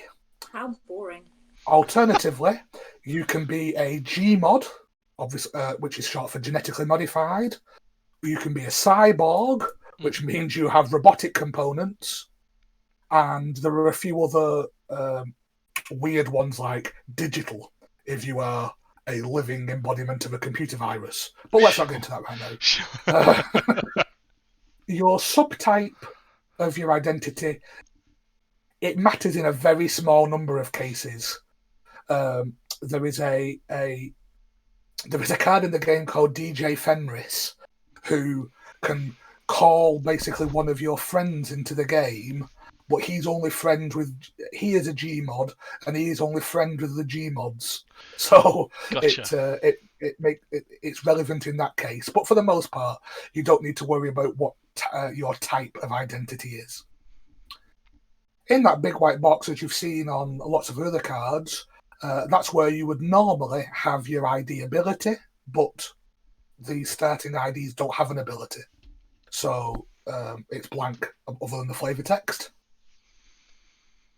The number in the bottom left, 30, is your minimum deck size. Now, for runners, that's really simple. You usually play at that number. So if it says you only need to play 30 cards, you only play 30. If it says 40, you only play 40, and so on. Now, these starter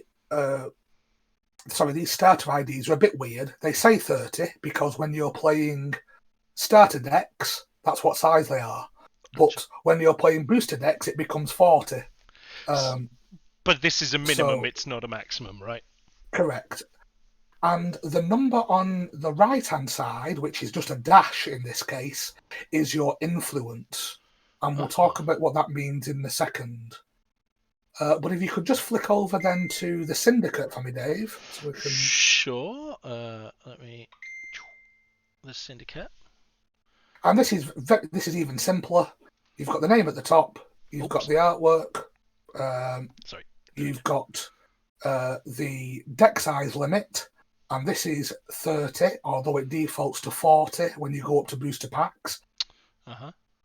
Now, again, this is a minimum, but the common consensus is that you want to play the biggest you can without crossing the threshold. Now let me try and explain that if I can. If you have between 30 and 34 cards in your deck, you only need to have 14 points worth of agendas. If you have 35 to 39 cards in your deck, you have to have 16 points of agendas. If you have 40 to 44 cards in your deck, you've got to have 18 points of agendas, and so on. So you can't hide your agendas by flooding your deck with all sorts of attack the runner cards. There has to be a goal for them. Cool. There's got to be a certain proportion of your deck that's made up of agenda points, so that basically the game doesn't last forever. The runner has got a chance of finding them. But it is in your best interests as the corporation to dilute your deck as much as possible for the reasons you've just said.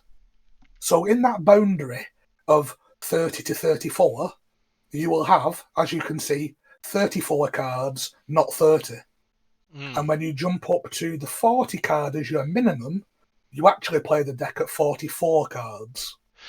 And the ID doesn't count as a card itself, does it? Correct. Cool. And as you can see over on the right-hand side, it has that same space where your influence would count, and that's currently a dash because these IDs have infinite influence. However,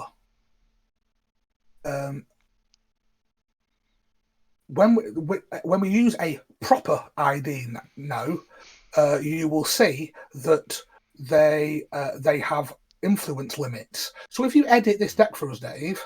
Sure.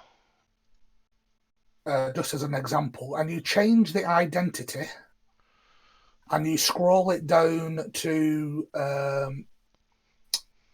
Wayland Consortium built to last. Oh, wow. The influence is busted right over. Yeah, and then we look at the built to last ID very briefly. Let's have a look. There we go. Oh, this. I wasn't set up for it to go this way round, so That's okay. We're only going to look at it in a second. Swoop. There we go.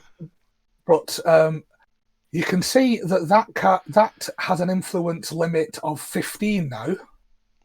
And you might know, and if you can see over on the left-hand side, a lot of dots have appeared next to a lot of your cards. And what those dots are saying now are, these are where you're spending influence points. And you also see at the top, it's now saying that your deck is illegal because you're only allowed to spend 15 influence points in this ID, and you're currently spending 27. In fact, it's illegal for every single reason it can be illegal. Yeah.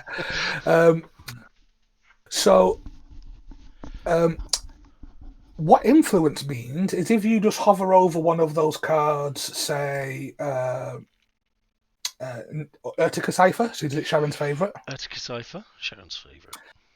Gross. So in the bottom left there, and I think we asked this question in one of the earlier streams, someone said, what do those dots mean in the bottom left? Urtica Cipher is a 2-influence Jinteki card.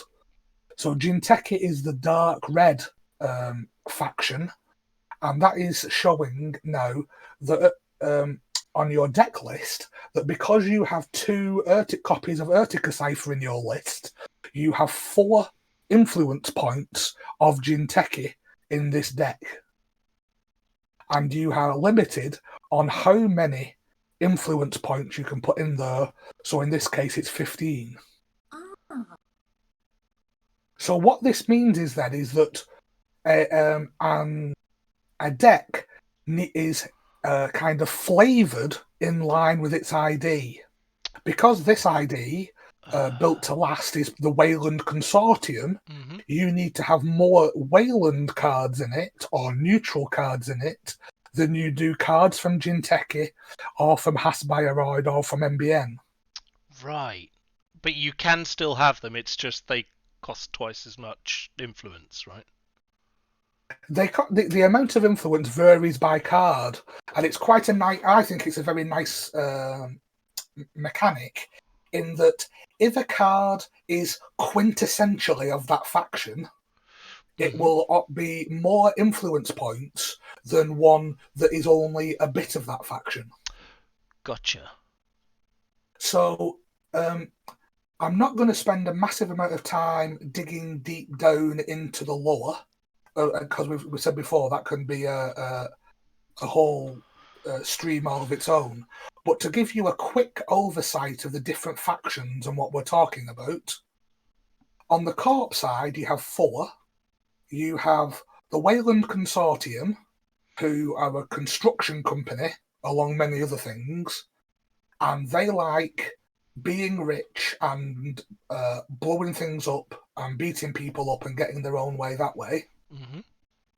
You have NBN, who own the internet and are a news conglomerate, and they like dealing in data and personal information about you and exploiting it for their own means. We have Jinteki, who are who make the clones in the future, and they deal in genetics and healthcare, and their MO is killing people with traps and ambushes. Yes. So rather than Urtica Cipher is a Jinteki card, so that type of thing of luring you into somewhere that's going to do damage to you, rather than Wayland, who send round the heavies with the baseball bats. Different types of damage. Sure. So unsubtle.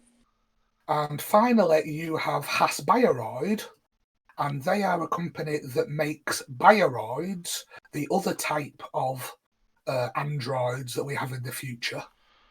And they are characterized by click manipulation. So as we've seen from their ice in Bran, you can spend your clicks to get past Bran as a trade-off for Bran being quite strong to deal with normally. Gotcha. Similarly, they have cards that make them gain clicks or make you lose clicks, and other such shenanigans like that.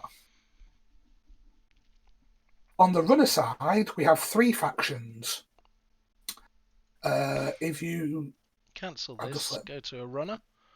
You're doing great work here on the production, Dave. So if you look at a runner called 419, should be at the top of the list.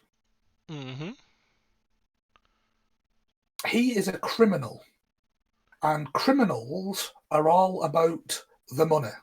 They're all about making money, stealing money, breaking into places that they shouldn't be, accessing information they shouldn't have access to, and they are hackers because they want to get rich. Sure. And a lot of their cards embody that thing, as you might have seen with Penny Shaver, where every time you make a run, you gain a credit because they're about making the money. You have Alice Merchant is at the top of that list as well, Dave. Yep. She is an anarch. They are orange in colour. And anarchs are about shaking things up, disrupting the corporation's plans, trashing stuff, acting recklessly. They have a lot of cards that do damage to themselves, but doing so to do more damage to the corporation. A quick question for the those who can't see colours properly. The symbol in the top right corner, is that also a way of determining that she's an anarch, or is correct? Gotcha. Okay. Yeah. And someone's asked, is it all about colour? It is all. In theory, it's all about colour, but the symbols are there for exactly that. If colour's not your friend. Is there a crib sheet of symbols, or do you just have to know? There will be a crib sheet somewhere. In fact, there's one in my hand right now that comes with a pack. But you'll get to know that as well. You'll get to know it from the colours of the cards or whatever interpretation of colour you get as you go over time, as well as the symbols. Anarchs are also specialists in viruses. So as part of their disruptive nature, they like to unleash viruses on the world because they're not too bothered what havoc they wreak. Now, when you say viruses, you of course mean Cyrus the virus, right? Yeah, the criminal from Con Air. Yes. Sure. But we will call him an anarchist rather than a criminal for Netrunner purposes. Of course. And finally, we have the green cards. So I think if you look at Ayla, Ayla. Yep. Shapers are a strange breed. Strangers are hackers because they like the challenge of hacking and proving to themselves how good they are. Mm-hmm. So they are all about creating efficiency and synergy. And usually that manifests itself in a gameplay style that takes a while to get set up. But once it gets set up, you're in trouble because they are in a very then efficient and commanding state and can run things off. Gotcha. So there are also mini factions, and there are also white cards or grey cards are neutral. They're available to everybody. There are also 3 mini factions that you don't need to worry about yet, so I won't go into them for now. But those are the 7 different main factions we've got in the game. Gotcha. So, with that in mind, I've created 2 new decks for you to use tonight and over the next week that use these IDs, and also then I've had to adjust the deck lists to be legal within that ID.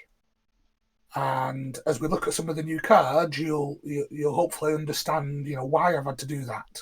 So if you just flick through to one of those new lists for us then, Dave. Okay. So the first mistake you've made is the same one everyone does, and you think his name is Loop. That's his nickname. But, is he a loop like as in a loup-garou, the French word for werewolf?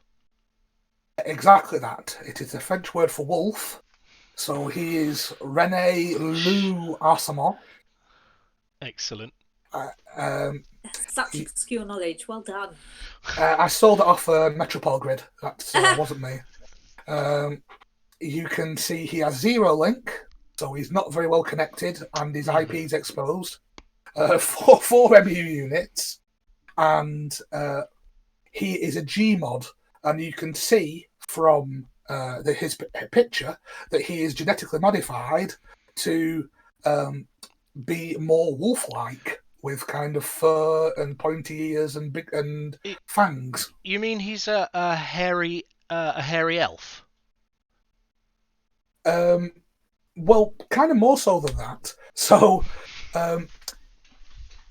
in the future and in the Android lore, the concept of furries has evolved to be now not people who dress like animals, who actually turn themselves into animals, and they're called wilders. Oh, and that's why his quote is "run wild." Exactly that. And he has, in fact, there was a card that's sadly now rotated called Wildside, which was a nightclub on the moon, which was for wilders. So I'll go into a party on the moon. But anyway, he has an ability now. So this is your first ID ability, and it says the first time each turn you trash a card that you are accessing, gain a credit and draw a card. So where you've been running into HQ or R&D and getting rid of that Urtica cipher or getting rid of that regolith mining, as well as denying the corp the chance to use it, you also get yourself a credit and draw yourself a card. So It incentivizes you to get up in their face and disrupt their game plan by trashing as much stuff as possible. Because that's what he's all about. It seems pretty optimistic, doesn't it? The first time each turn you trash a card you're accessing. I haven't had much opportunity to trash more than one card a turn so far. So Rising Jupiter's Channing Tatum here isn't going to really happen that often, or is it in fact? I mean, Possibly. It I kind mean, of promotes in the aggression. games you're playing, probably not. You're absolutely right. Yeah. But there are different archetypes, and there are different cards with different abilities that, in another scenario, could mean that you could very easily trash multiple cards per turn. In which case, if his ability fired every turn, it could get quite busted. Mm. So it is limited to just the first time each turn. Okay. You can see in the bottom left, he has a 40 card minimum deck size, and in the bottom right, he has 15 influence to spend. Cool. So, as I said earlier, in order to comply with just 15 influence, we've got to make some sacrifices. We've got to make this a more anarch deck rather than just a generic deck. Now, the deck list I've put together is by no means a perfect deck or even a strong deck. What it is a deck that takes up as many of the cards you're already familiar with as possible to make it legal, and then just changes a few others Sure. to ease you into this new world of extra cards. So the first place I'd like to show what's changed is you used to have Penny Shaver as your console. You now have Carnivore. Seems appropriate. And there's part of the lore in the game is that there's roughly a one-to-one relationship with consoles and IDs. Now, you don't have to play a console with that particular identity, but usually there's some sort of thematic link that makes them work together. Gotcha. So Carnivore says, when you are accessing a card, and that's what the word access followed by an arrow means, you may trash 2 cards from your grip. If you do, you can trash that card no matter what it is. Even if it doesn't have a trash cost. Even if it doesn't have a trash cost. Which works with the ID very well because you can trash whatever you're seeing. Gotcha. Yeah.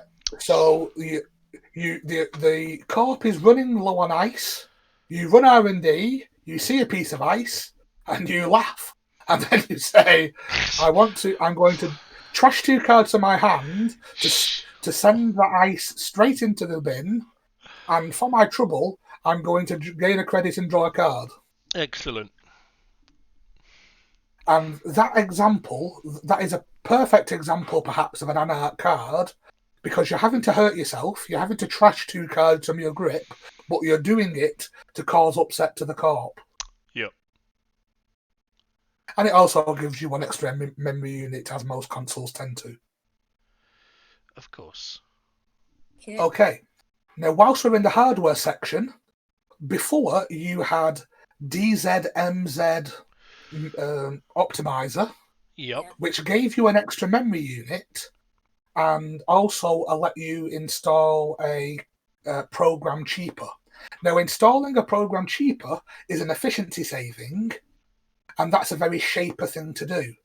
We didn't have Shaper things in this, enough influence for these Shaper cards in this deck, so what we've got instead is the generic equivalent, which is a T400 memory diamond.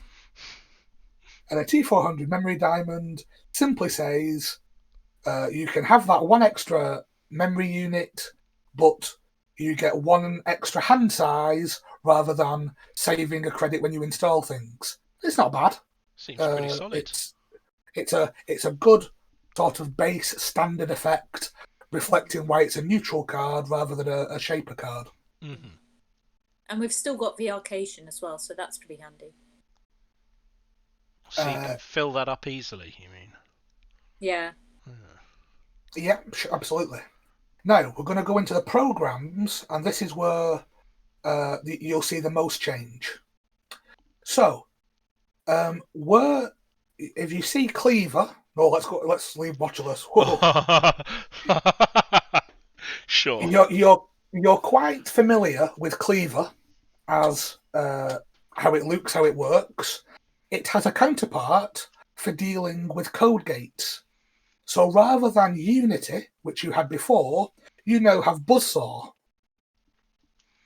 Excellent. That is So really expensive to buff. What? Oh yeah. Oh, okay. So as part of that colour pie, as we called it, faction strengths and weaknesses, Anarch's thing is being really good at breaking barriers and really bad at breaking code gates. So whilst this is an okay card, and as it is with, you can break two subroutines just for 1 credit. Sure. If you ever have to go above the 3 strength, it costs you an absolute fortune. That's 3 credits for 1 strength, which is even worse than Buzzsaw. Yeah. Now, on sentries, we had Carmen before. Now, Anarchs don't actually have a sentry breaker in this pack. So what you've got instead is the Shaper sentry breaker, and that's Echelon. Here we go.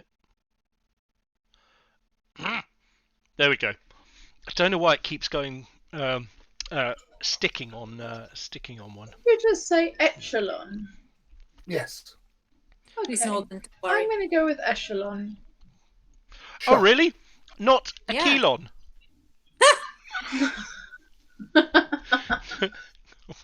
We're avoiding that one? However you pronounce it, it does the same thing. Now, this works.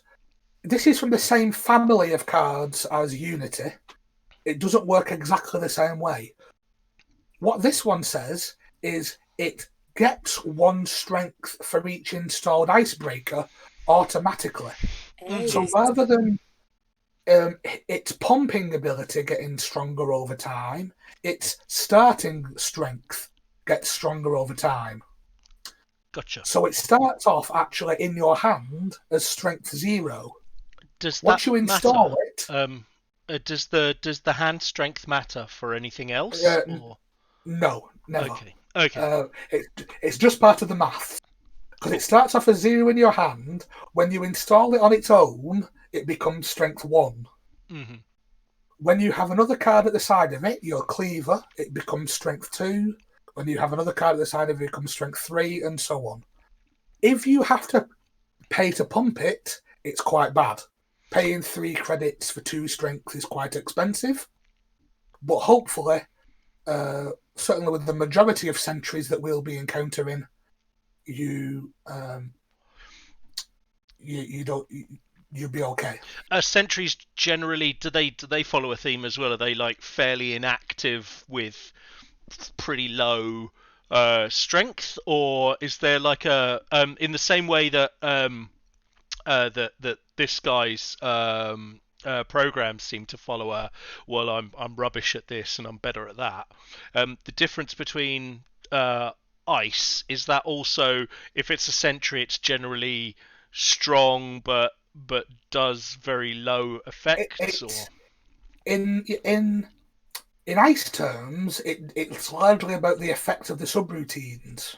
Gotcha. Barriers are very good are primarily for ending the run. Gotcha. Okay. Sentries are very good at doing damage to you.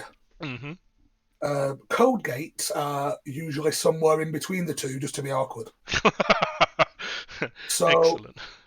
But even within that, over time, those definitions have become a little bit muddied. So you can get barriers now that do damages, and you can get sentries that end the run. Sure. But as in broad strokes, that's the type of difference you've got between them. Cool. Okay. Now, one of the things you might notice you don't have in this deck is telework contract to get some of your money, as you've been used to installing it and clicking for it.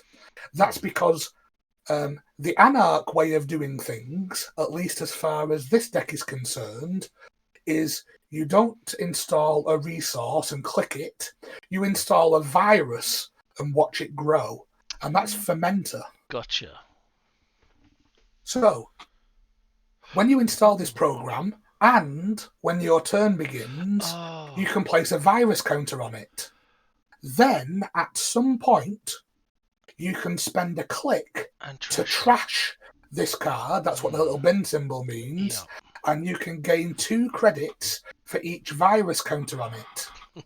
Now, what this means is that when you first install it, it's worth 2 credits to you. And at which point, you may as well just click for a credit. Sure. But if you leave it a turn, it's then worth 4 credits. And do I cash it out now, or do I wait another turn? And then it's worth 6 credits to you, and now you're feeling pretty good. But now, is the corp going to purge and lose all my lovely virus counters, or should I take it now? So you're playing a game with push your luck, how long you can leave this on the table for how big a reward you're going to get out of it. Of course. It's quite a big thing for the court to purge, though, isn't it? Because they essentially lose their whole turn. It absolutely is, but sometimes it's worth it if the runner has got maybe 3 or 4 virus tokens on here, and as a result they go down to 0 credits because they think, on my next turn I'll crack that open, and that the corp can say, haha, no you won't. Not on your Nelly. Yeah, it can be a good trade-off, but that's and it's a trash, of course, so you can only do that once. But it doesn't buff your echelon, does it? No, because it that's has nothing to do with icebreakers. It's completely different virus effect to leech. Yep. The virus counters are all called virus counters. Is there anything that that moves virus counters around, or are counters generally locked onto the cards that generate them? There are a small number of cards that allow you to move virus counters around, and there are a small number of cards that say you can use a virus counter off any card, not just off this one. Nice. Okay, but they very specifically there's no way to blow counters onto Fermenter and then cash it in for say having done extra things during your turn, activities and the like. Certainly not in the card pool we're playing with at the moment. Okay. Cool. But one card that can help you put tokens on, in a lovely segue, is Cookbook. Oh.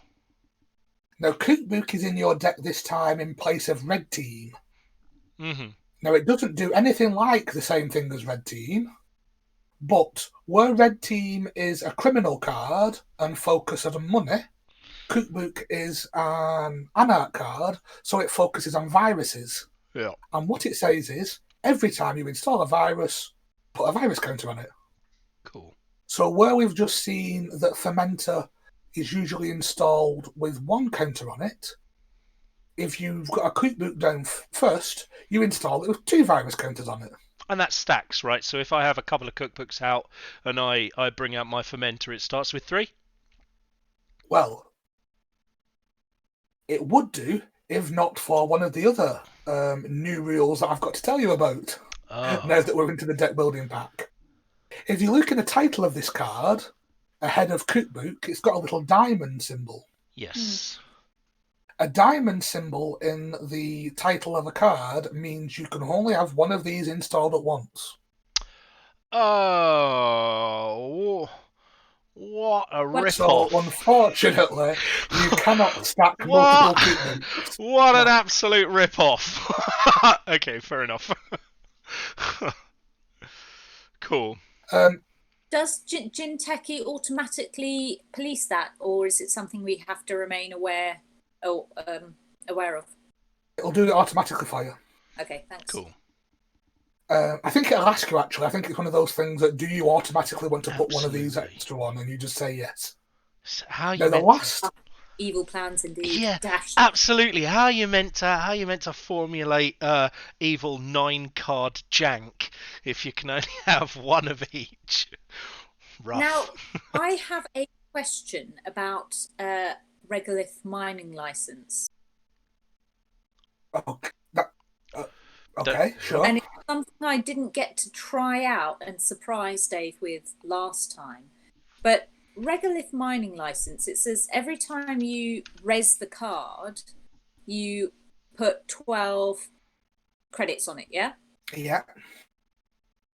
Am I allowed, when it gets down to 3 credits, to de-res the card and then res the card again?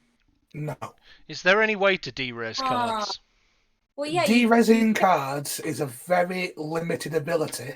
Yeah. Some cards do say you can play this card to de-res a card or some number of cards, but that is a very, very rare ability. Sure. Okay. Because it would allow you to do things like that, keep assets running forever by de-resing and resing them. Okay, But it can so happen because the cards do exist, right? Yep, it can happen. So the general way of playing is that you can't de-res cards unless they explicitly say you can de-res them. Damn. So the reason that there are 2 cookbooks in here is for smoothing your draw, so you're more likely to get it, as well as having a backup just in case someone is rude and trashes your cookbook, right? Absolutely. Yeah. Who'd do that? What kind of definitely wasn't to do with needed more anarch cards to put in this deck to make it legal. That was not part of the consideration whatsoever. I need a quick break. Now, the last card that I want to show you on this list is possibly the most popular card in Netrunner at the moment. What? And that's Botulus. Incredible. And Botulus is a program and a virus, and it introduces some new concepts into the game for us. So, the first line says, install only on a piece of ice.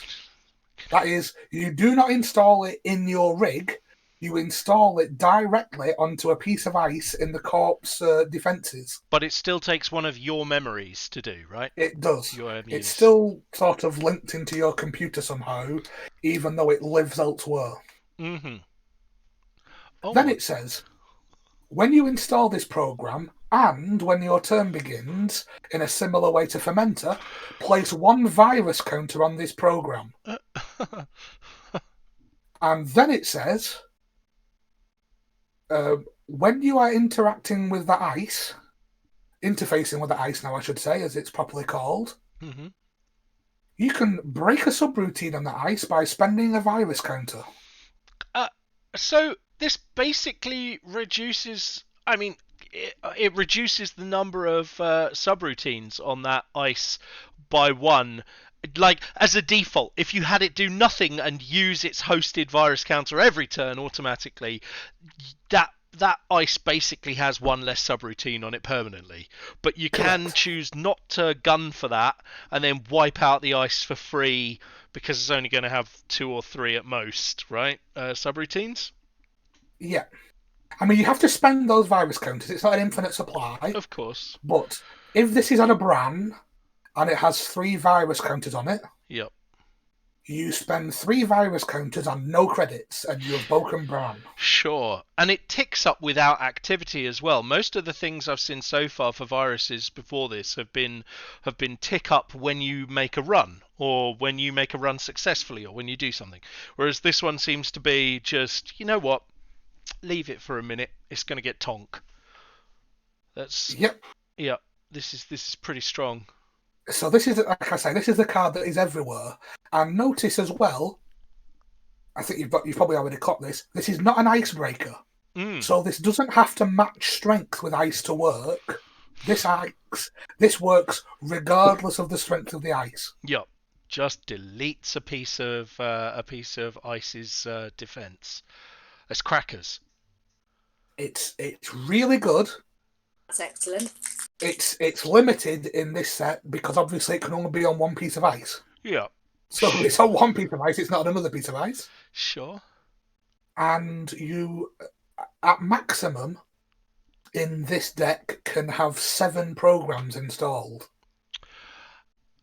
Gotcha. So if you've got your normal 3 breakers installed, you could have two.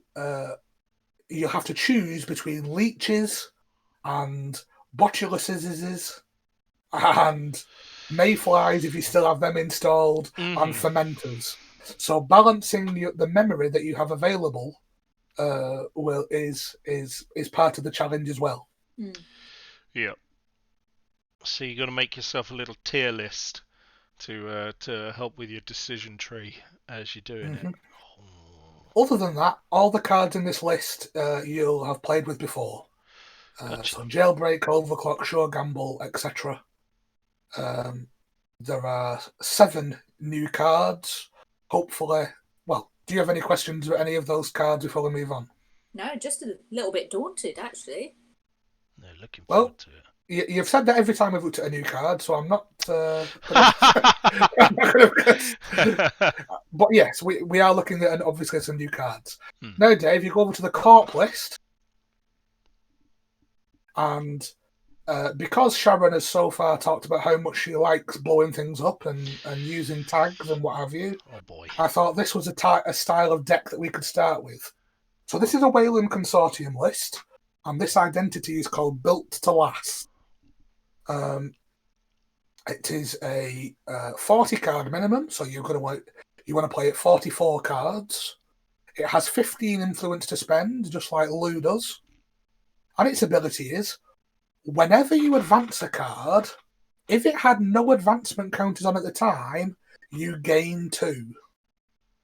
Now, that's possibly a little bit clumsily worded, but to put it another way, the first time you advance an agenda or an Urtica cipher or whatever it might be, where normally that cost you a credit, this ability gains you a credit.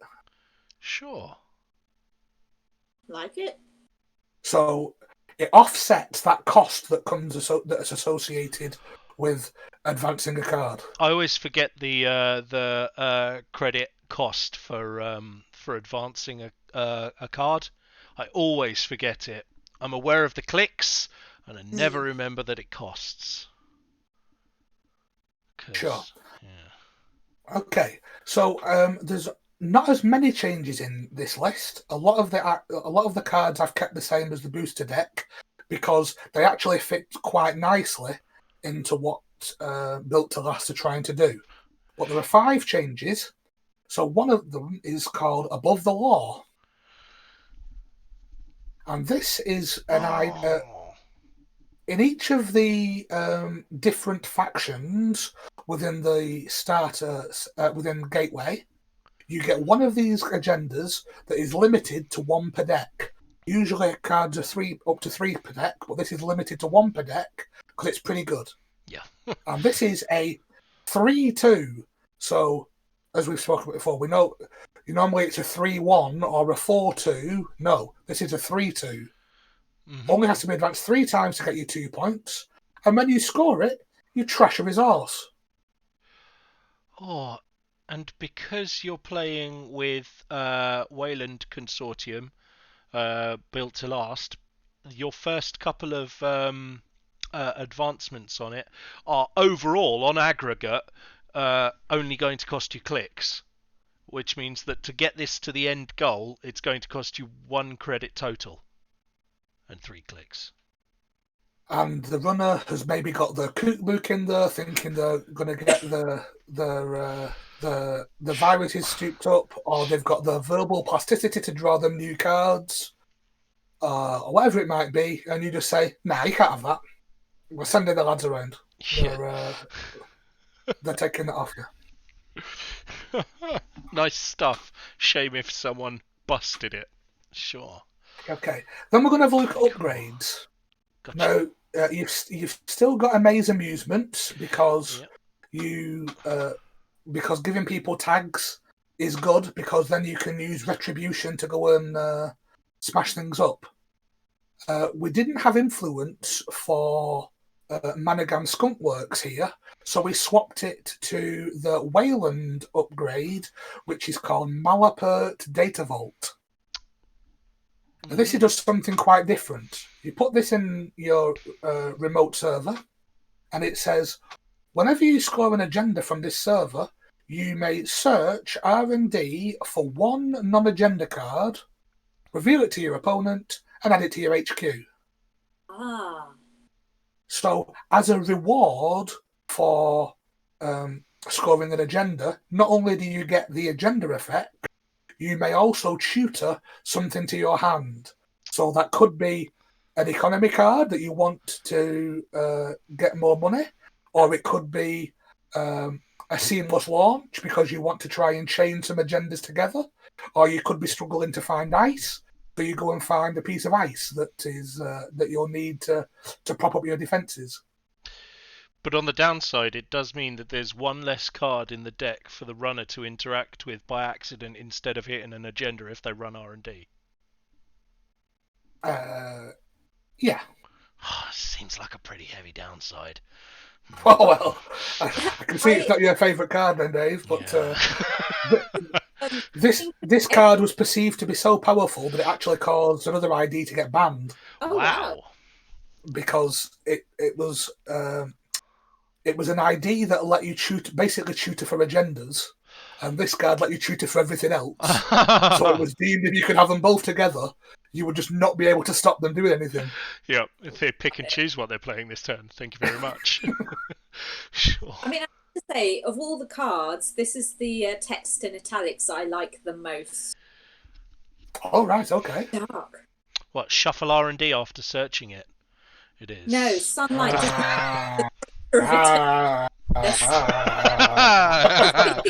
For the consortium's malefic secrets. Oh yeah, no, I'm too like the creator of eternal darkness. Straight along the arrow for that. Okay. So what does T stand for? Sorry? What? Never mind. Okay. Now we're going to look at ice. And in the ice suite, you've got many things that you've seen before, like Funhouse, like White Space, like Tithe. But then we had to make a couple of changes for influence reasons. Mm-hmm. So we didn't have the influence for Karuna doing the net damage. Yeah. So we swapped it for a different sentry called Ballista. Oh, it's got a subtype. It's got a subtype of Destroyer. Oh. And why has it got a subtype of Destroyer? Oh, lordy. Trash fun. Because if you can't break it, it destroys things. Oh, no. Oh, no. And more than that, it is a very it's a very nice subroutine, because if someone audaciously decides to run at it without having any programs installed, you can choose to use End the Run instead. Yeah. Yeah. But if they've installed the cleaver or the echelon, no, not the echelon, the buzzsaw, and they haven't got anything to break sentries with, you just fire this and say, "See you later. Put your program in the bin, please." Gosh. It's kind of a shame it says "or the run," because it would be hilarious to have no icebreakers and to just run straight past this sentry until the final point at which you do install something, and then you're in deep trouble. Well, we have had many cards like that before, and that has been the downside to them and why they weren't popular. Because people just say, "Who needs programs if you?" If all these cards is trash programs. Yeah, and because it's a subroutine, just for clarification, it is it's the corp who chooses what effect out of those two gets. Oh wait, do they get to choose? Could they even if you had let's say no software to trash, if the corp suddenly decided that they didn't want to end the run because they've got even more shenanigans up ahead that they want the runner to encounter, could they choose trash one installed program and fizzle it because it's got no target, or do they have to choose end the run? That's an excellent question that I don't know the answer to. Ah, okay. Because theoretically, you can't choose you can't make choices that you can't fulfill. Right. But in that case, as it is in the corp's interest, I don't know. I'd be happy to call a judge for that one. Sure enough. But yeah, in 99% of cases, when a piece of ice or a subroutine fires, the corp decides what happens. Mm-hmm. There are some edge cases where it firing says the runner must decide to do this or that, but for the most part, the corp decides. Gotcha. So does the court on this one? Because I would have read that as the runner gets to decide. No, the corp decides. All right. Okay. Otherwise, it makes it pretty useless because the runner can then go, well, I've got no installed programs, so your ice is useless as well. And they'd have to end the run. Yeah, so if the corp is the one who's going to make that decision, and they're going to make that decision to end the run most of the time, I would have thought. Yeah. Okay, thanks. Okay. And even if... Okay, sorry, Mark. Finally, finally for the ice section, a lighthouse. We didn't have the influence of Bran, so instead we had the different big barrier. We have Pharos, which is Latin, I think, for lighthouse, light something. There are a couple of lighthouses that stand either side of Dover Harbour, one in each of the great fortresses that bracket it. One in the castle and one in the Drop Redoubt, which is a Napoleonic fort that's sunk into the top of the hill, and they're called Pharos lighthouses, which I think is Latin for. Well, the Wayland Consortium have a suite of ice, which is themed around the Seven Wonders of the World. So this is the Great Lighthouse, in fact, or a cyberspace equivalent thereof. Sure. Now, first of all, it has subroutines that are very similar to Bran's.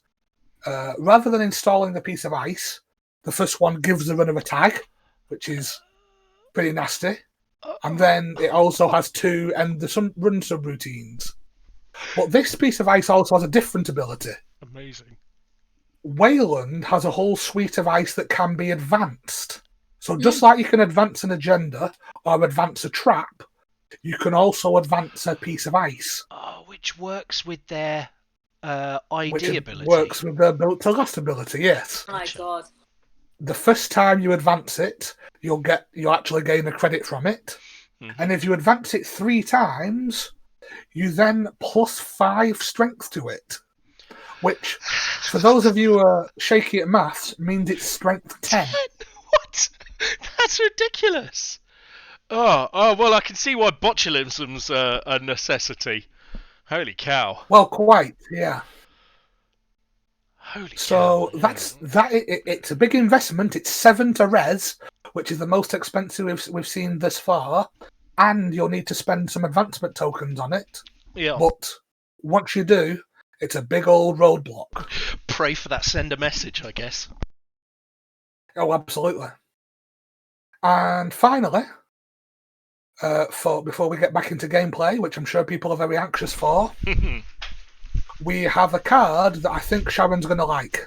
Oh, no. Which is Clearinghouse. Oh, okay. Clearinghouse is...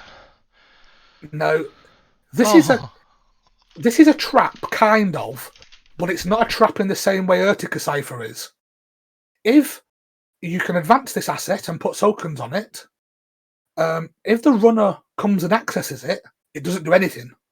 They can just trash it, and that's the end of that. However, if the runner chooses not to trash it, rather than them tokens just being stood there, like they can be on an Urtica Cypher that the runner's decided not to run, at the start of their turn, they can just throw that damage across the table, right into the runner's face. Oh my God. Sure. So, I mean, that's a come at me. You need to make the run it draws the person in with a threat as opposed to a lure. Which quite. Nice, yeah. Now, because I'm devilish in small doses, I've left Urtica Cypher in this deck. For Christ's sake. So, if a card has 5 tokens on it, and it's an Urtica Cypher, and you run and access it, that's going to do 7 damage to you. But if you don't run and access it, and they start their turn, it's going to do 5 damage to you. Oh my god. So you've got to decide whether you would like the rock or the hard plays. Oh, it makes ascending Urtica Cipher to like a next level of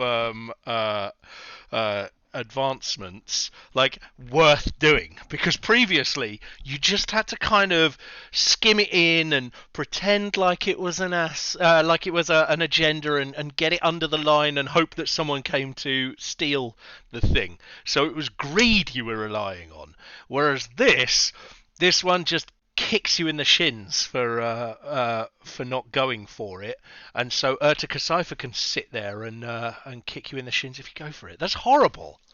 Yeah, well, as someone said in the chat, it's the holy it's the bluffing trinity. Is it an agenda that's going to set me back? Is it Urtica Cipher that's going to kill me? Or is it a clearinghouse that's going to kill me? Oh my god. Rubbish. Welcome to mindgames.com. Well, at least the deck that we're playing against this, the Lou deck, has an increased hand size so that you can take more of a punch on the meat. Well, once you've got those T400s in, your hand size increases. That can tank some of that keep damage. you safer. Yeah. But we've only got 40 cards to play with, so taking 6 of them and throwing them away is still a big hit. So, Sharon, any questions? No, not at the moment. Okay. Which of these 2 decks is taking your fancy? I think Court. That's cool. Okay. I'm very wary that the runner's got quite a few little bazookas in it too. Sure. Cool. Okay, well... And actually, you know what? I don't win with Corp as much as I win with Runner, but I'm liking the sort of ultimate death cards that it that are in the hand. The horror. Right, Dave, so you take us over to game mode and we'll get started. Yeah, let's stuck in. Right, okay. Is 3 beers on a Wednesday too much? I mean, it might as well be a Friday. Where'd the game go? Oh, Mark, someone had a question. A couple of people had questions in the chat.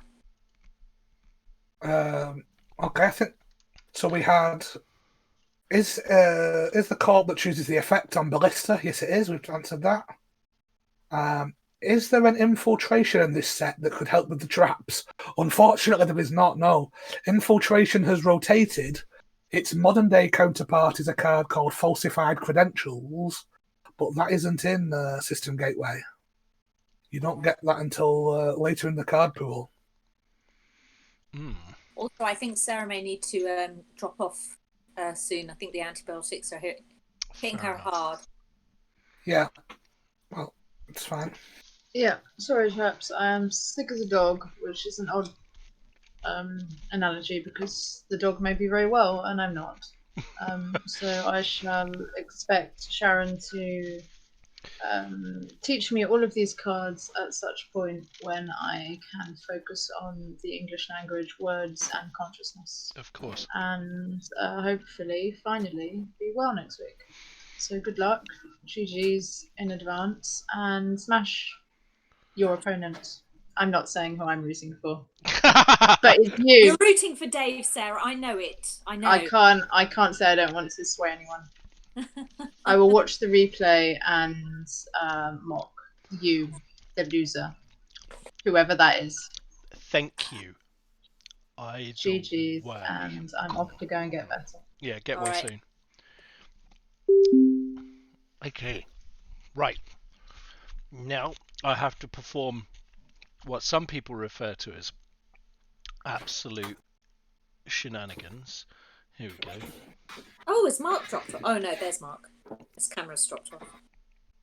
There we go. Right, so now I kill this one. No, I kill one of these. Is that one? There we go. Right. Right, my deck is selected. Mine too.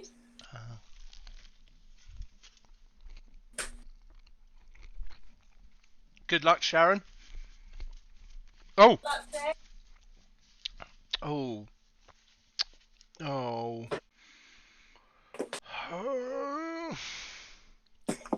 Good luck. Oh, God. Okay. Oh, this is quite a difficult choice.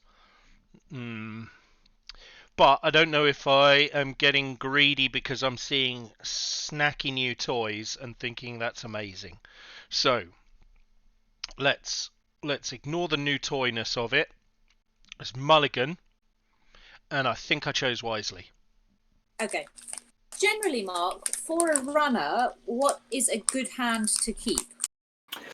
You want money and card draw. Mm-hmm. You know, your early stages. In 99% of cases, your early stages is getting some credits and getting some more cards in your hand so that you can start building your board state. If the door is left well and truly open, then maybe you want to take some accesses and some try and steal some agendas, as you showed in the earlier games. But for the most part, you're looking to get just set up. I feel pretty happy with my mulligan. My previous hand it had a few new things in, and it was very tempting to just stick with it. But I think I chose wisely. So let's see how quickly that becomes not true, and I mess this up.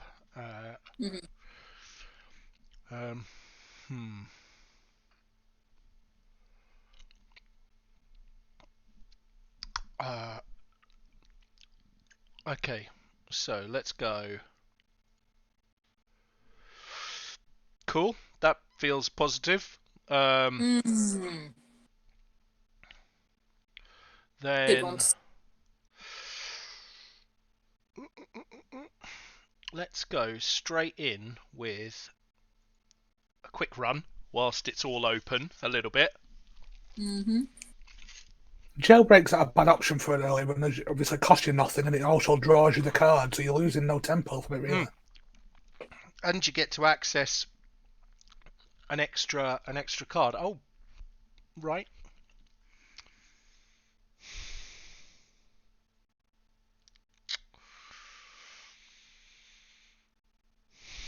Damn it. Right. Well, okay. So. Oh. I was so looking forward to that one, Dave. Oh, I misplayed that. Rats. I didn't see that. Yeah, I didn't see I had 2 clicks left. Sorry. Can I just / undo click that?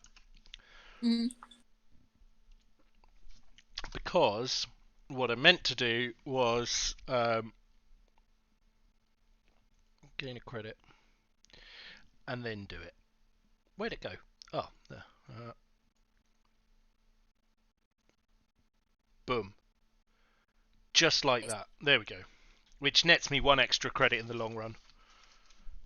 Wow, which maybe I should have gone for card draw, but we'll see.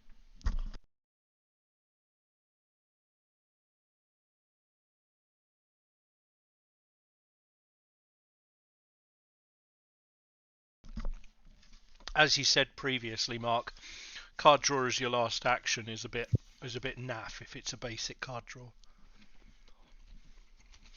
Yeah, and it's why Viacation, just as an example, is a difficult card to use. You're rewarded with drawing 4 cards, but what are you going to do with them all on last click? Unless you've got no cards in hand to begin with, it's... Yeah, spending 2 clicks... I mean, you spend 2 clicks to draw 2 cards per click, right? Oh, no. Yeah. So, it's strictly twice as good as just drawing a card. That costs you one credit. I don't know.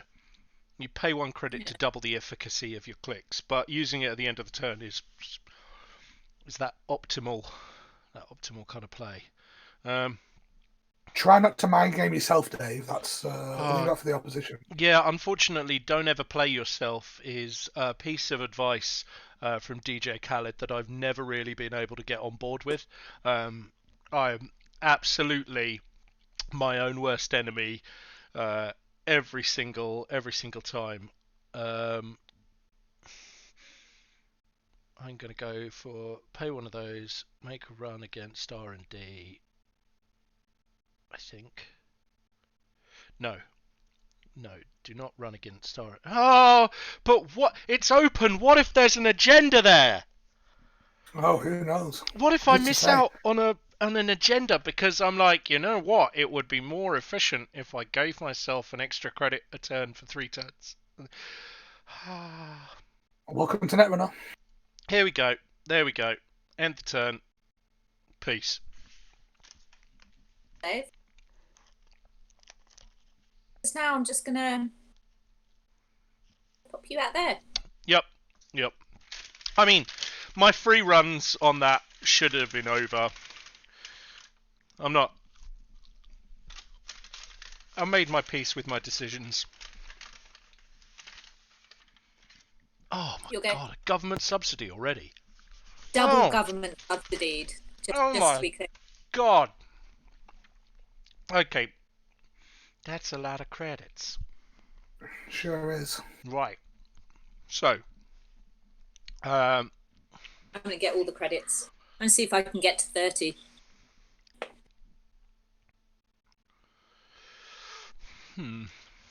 Assure them all. Crying will make you poor, Dave. Or is that me?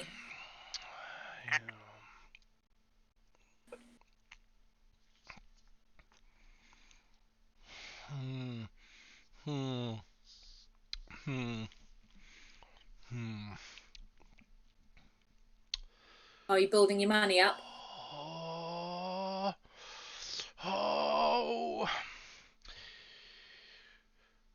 Right. Okay. I'm going to kick off with a run on server 1.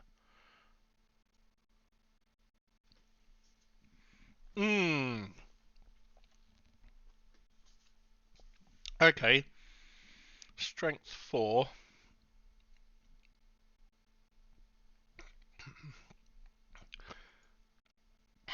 I'm going to fully break it.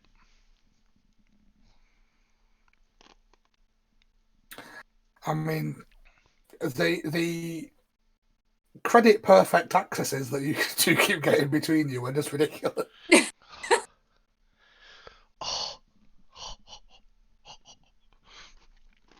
Hello, Dave.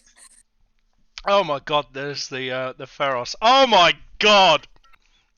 Oh my That was a cheap Pharos. Oh my god! Okay, sure. That was a cheap Pharos. But you've got 3 points. And you did get to trash my ultimate kill all things ever card early on. Yep. Trashed one of them, didn't I? I think there are 2. There's 2 clearinghouses in the deck, and 1 Urtica Cipher, or the other way round. I think it's that way round. Yeah. 2 clearinghouses, 1 Urtica. Yeah, which is pretty good. Oh my god. Oh my god. Okay.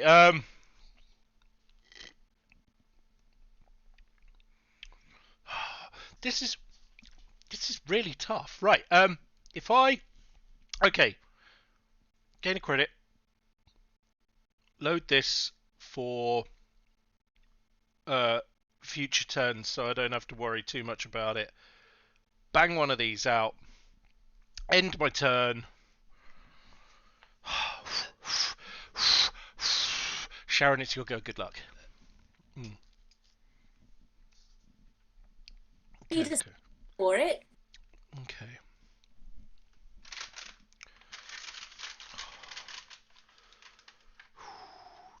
14 cards, 2 cards in each queue to start. Maybe I shouldn't have said that out loud, but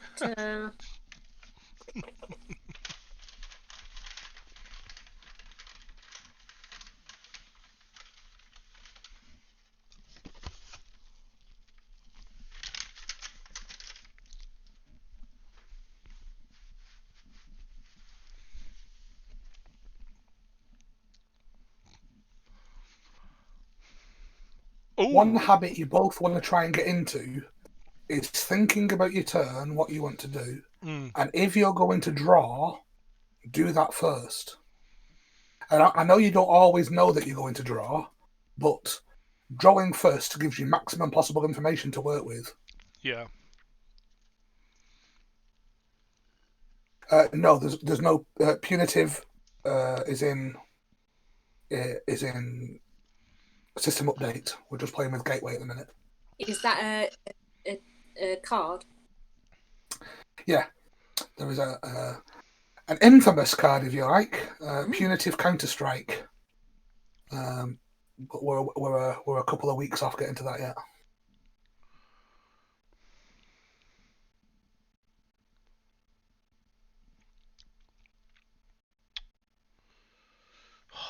Okay.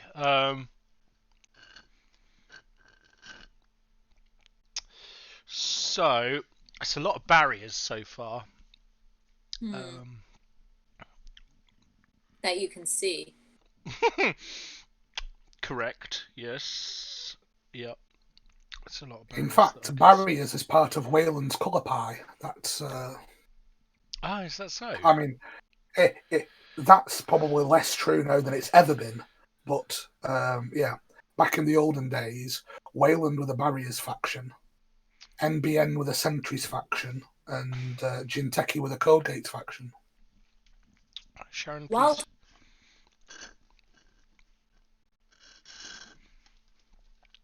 choose what I get. Oh, lovely.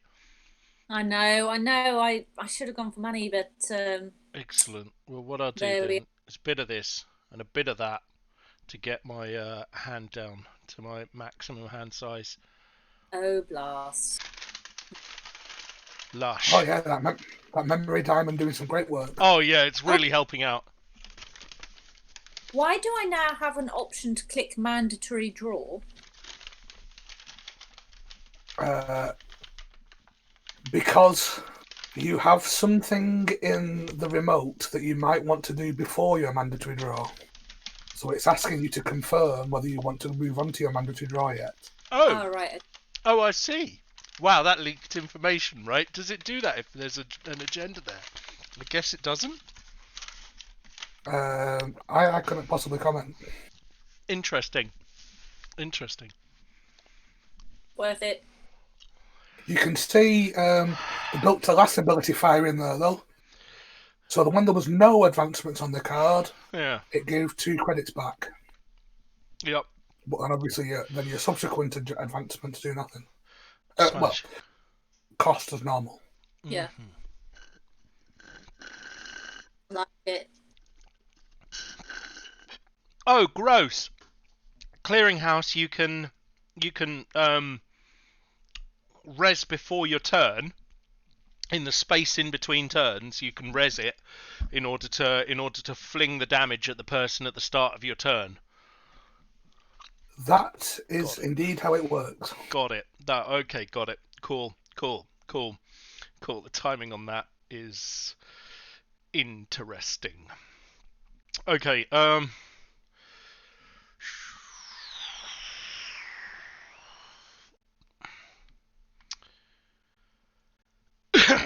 in that case,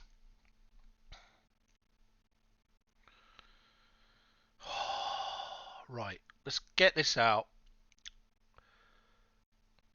Let's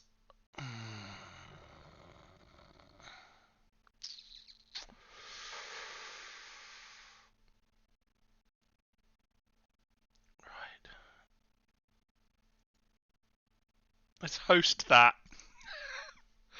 Oh, our first botulus. It switches off the thing, so I'm relying on the next bit of ice to be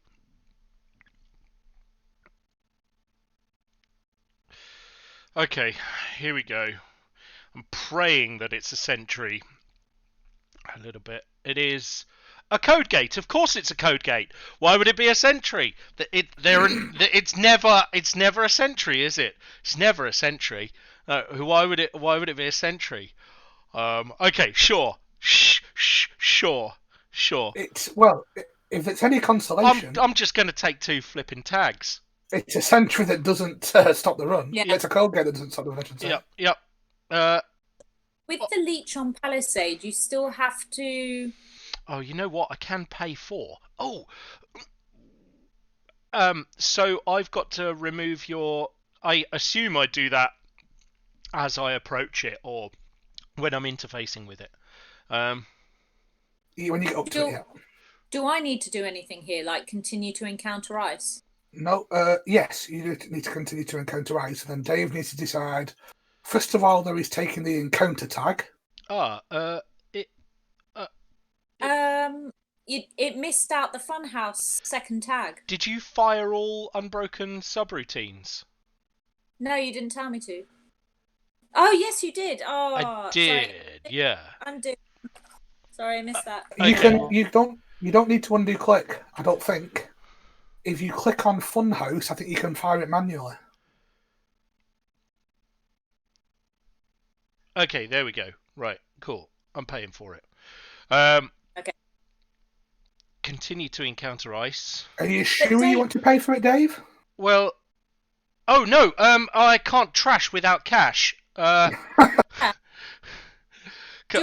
I just manually up a tag and then manually up my credits? Yeah, because that's a good manual adjustment. Yeah, honestly, yeah, it's yeah. There we go. Right, yeah. So double tag. Okay. So now that we're up to encountering the Palisade, now you have to click on the Botulus and tell that to break one subroutine. Oh, did I miss the Botulus there?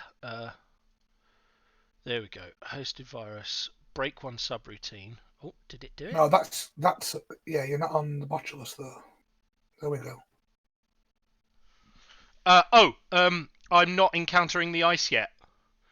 Sharon's got to allow me to approach with no further actions. Then I break the end the run subroutine. Then I click pass ice and continue. And then finally, inch by inch, I make my way to... Oh, I wish that was an Urtica cipher. Yes. Oh my god. That would have been the worst. Oh god. I had to take 2 tags for that though. Yeah, you'll clear them in a go though. But you got a credit back from losability. In fact, that puts me on 2 credits, which is enough to remove a tag. But if I've got 2 tags, if I've got 2 tags, it's the same as having 1 tag. Like if I'm tagged, I'm tagged, right? So there's no point in me. In this Dex, yes. In later in the game, no. But Okay. Well, in that case, what I will do is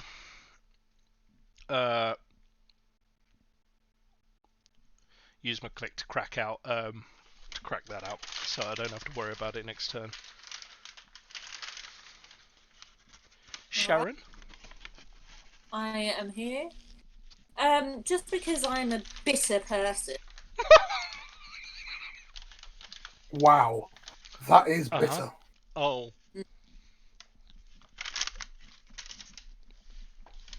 I mean, can I take that back and do that in a different order? Oh. You can if Dave's okay with that. Yeah, sure. I mean, I'm still going to be bitter about this game. Yeah, of course. I'll be expecting that. Less bitter because I appreciate the flexibility. Don't forget to drag it back out. Oh, there you go. Cool.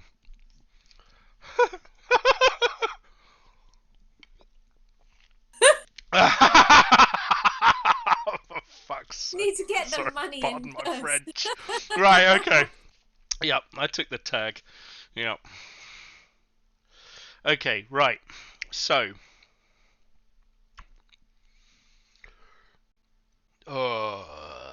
Dave, can you scroll the log down in your view? It seems to have, sorry. It got caught. Right. Okay, so... Okay, 5 credits. 5 credits, not a lot. But I'm not getting anything for making runs. That is huge. Wasted advancement counters.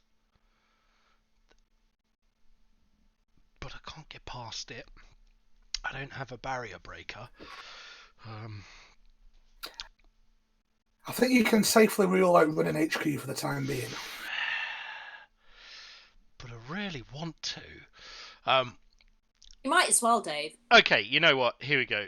This order. Bam. Bam. Software distributor. What's the order? Bam. Bam. Are you Enter. actually doing anything, Dave? Because nothing's showing up on mine. Oh. I think you've disconnected, Sharon. You need to. Damn it. There was lots of bamming going on. There was a lot of activity. I used all of my clicks. None of them were used to remove those 3 tags. You remember when... So you got verbal plasticity. Mm-hmm. Then you got the card. Then you installed fermenter. Okay. Yes. Don't forget, Sharon, just why Dave decided that tags are just like nothing now. It's because I've groomed him into thinking that I have no cards that can do anything. Well, you don't need cards to use tags as well. What? You have a basic ability of spend a click and 2 credits to trash a resource while someone is tagged. Yeah. So if Dave has just spent 3 credits to play verbal plasticity, you could be awfully mean and just trash it straight away. Can I trash fermenter? It's You a cannot virus. trash fermenter. It's a program. Program, okay. How dare you? Just like a real You could also corporation. trash his smartware distributor if you didn't want him to receive any credits either. All these options are available to people who are floating tags. Admittedly, you're not very rich at the minute, but I'm not. swings and roundabouts. But you could use... Yep, sure. Yep.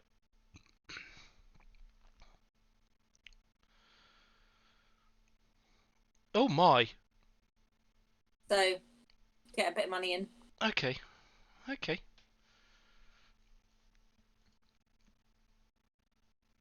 Well.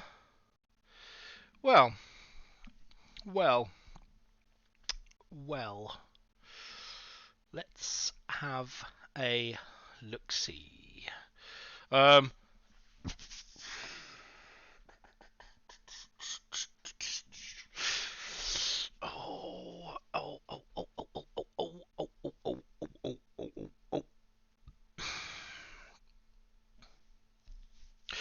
Right. Well, if I'm tagged, I will stay tagged. Wow. Okay, Fine. here we go. Fine. I'll take a tag, I think. Thanks. Let all unbroken subroutines fire. So fire the subroutines. Guess I'm taking a tag. This is what we call going tag me. And it does make Funhouse effectively blank. I can't use clicks mid-run. Dang it. I am pauper. I'm not going to be able to... In this scenario, if you want, rather than undo the whole click, if you wanted to do something like deduct 2 clicks and add 2 credits, that would be, Fair logical. What from? Quicker than... There we go. What's that from? Help. Basic. So that's basic actions. You spend an action to a click to get a credit. Yeah. David's realised that by the He time didn't he have gets to money, here, yeah. he won't have any money. It's gone out cash, which is He's gone for the do first, think second approach. which I'm a big fan of that approach. is honestly my my standard. Yeah. Break that subroutine. On to the next one. Access the server. Delete the money. Nice. And now.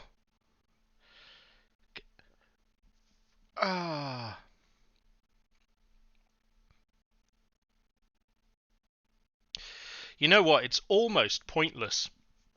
Me putting. No, you're on 4 credits, Sharon. I'm going to spend a click to put that there. There we go. So, I mean, I guess what I could do is get yourself 1 credit and then cash it. What? What?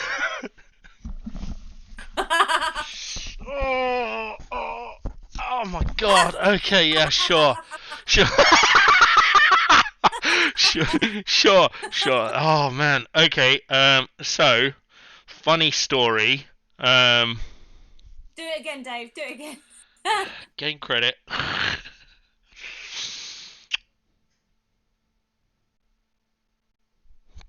Yeah. If I let you have it for too long, you're gonna get too much cash. So I'm taking a tag. Letting the unbroken fire hit me with my decision. Oh, take a tag or pay 4. Guess I'll take a tag. Continue to encounter ice. Then let me in. Okay, there we go. Hit that. Smash the end the run. Harsh ice and continue. Yep. And then I will access the server. No further action. And I will pay 3 to trash it. Gaining me another card because I am the Trash Master General. Which gains me another credit. Love it. You'll be happy to hear, I just read my email that the person, our friend from earlier, had action taken against them. Oh, good stuff. In the trap. What next, Dave? Okay. Let's see. I'm going to okay, that's a barrier. I'm going to gain a credit, and then I'm going to gain a credit, I think. Yeah, cool. And then end my turn. And then it's you, Sharon. Okay. I'm lucky these tags can't be just like torn out of me. I think it's fair to say at this point the corp not only knows where you are, but actually knows everything about you, who your family and friends are, all their movements. There's every chance I work for them at this rate. So, here we are at 3 credits again.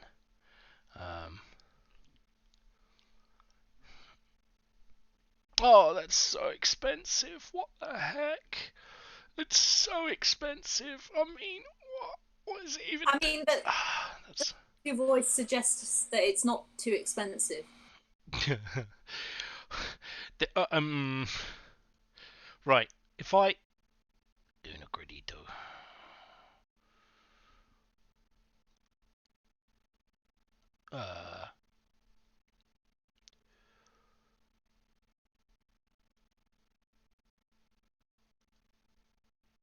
Credit. Let's go with that.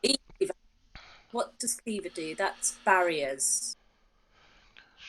Yes. All right. That is barrier subroutines, which is the Feros at least, but Well, you can't say Forest than that. hey, Thank you. I'll be here all week. nice. The old boys at my secondary school were called the Old Ferosians, named after the lighthouses. And they got to wear a special tie that had, just like the prefects did, had a little lighthouse on it. It was very smart looking. However, I started off with so many credits. And I've just been frittering them away. So He has been dealt with Wayland style. Like, let's start like this, because I feel like 10 is probably about the limit before Sharon thinks, well, I'll just skip a turn.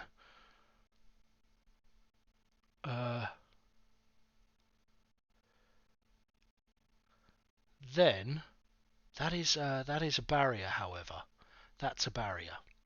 It gets +5 strength when there are 3 or more hosted advancement. It's not hosted yet though, so it would cost me. That's 5, which means that it's going to cost me 4, 5, 6, 7 to completely break it.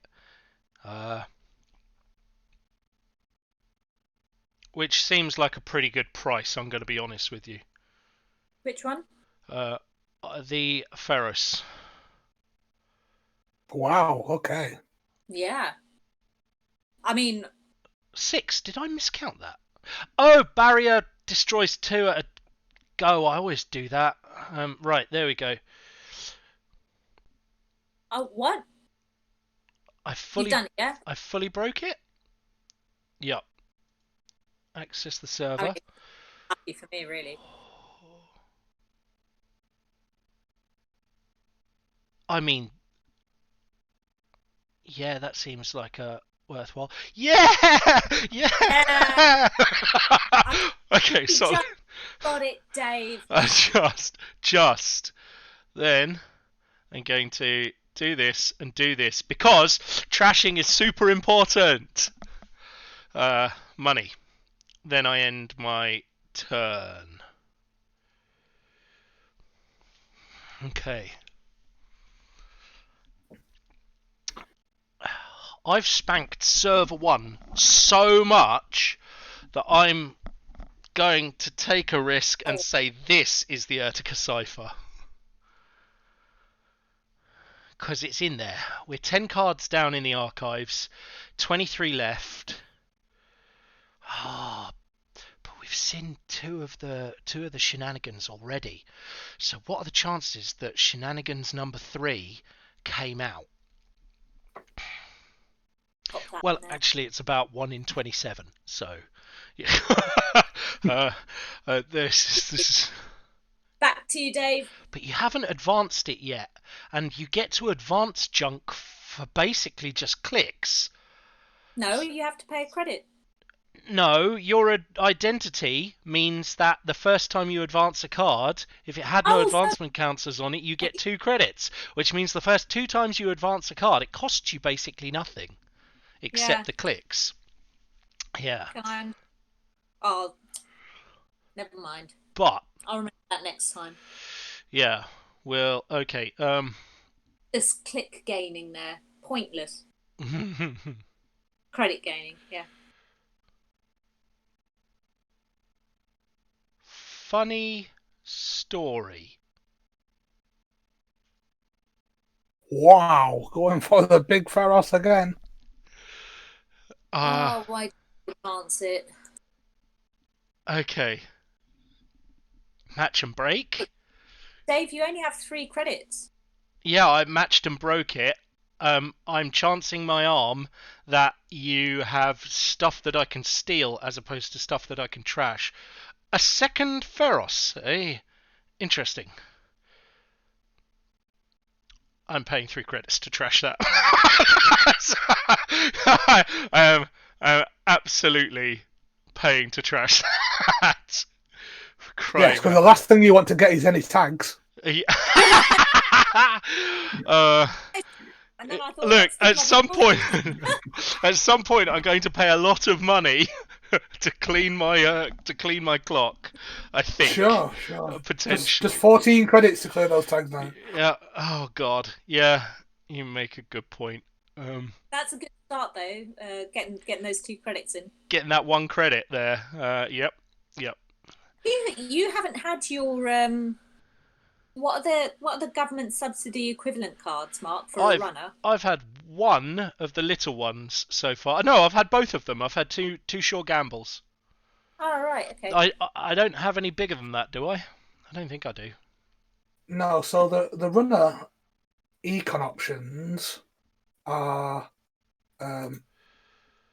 Creative Commission, Shaper 1. Your sure gambles, obviously. A couple of Wildcat Strikes, and a couple of Fermenters. Oh.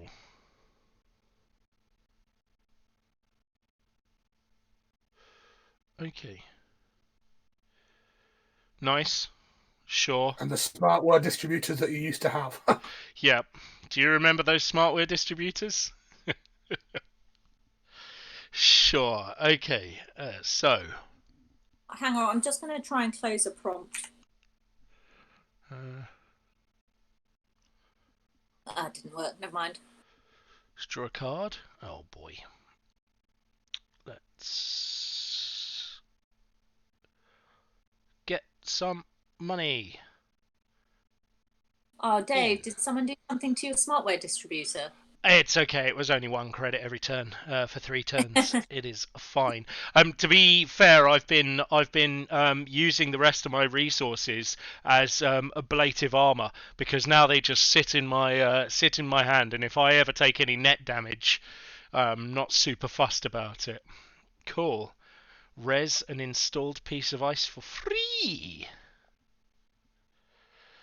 Ooh, a nice ballista. Just one install program or end the run. That's going to be expensive for that's pricey. Echelon to deal with. That is pricey, isn't it? God. Well, you're looking at what? Echelon's at 2 strength, so it costs you 4 to break it. It's not currently. Yeah. It's not Pharos strength, but yeah, it could be worse. Gain a credit. Oh, gain a credit. Gain 9 credits. Stick a buzzsaw out. End the turn. The echelon's getting stronger, certainly. Right, this is now I know about this. It makes sense to get a credit.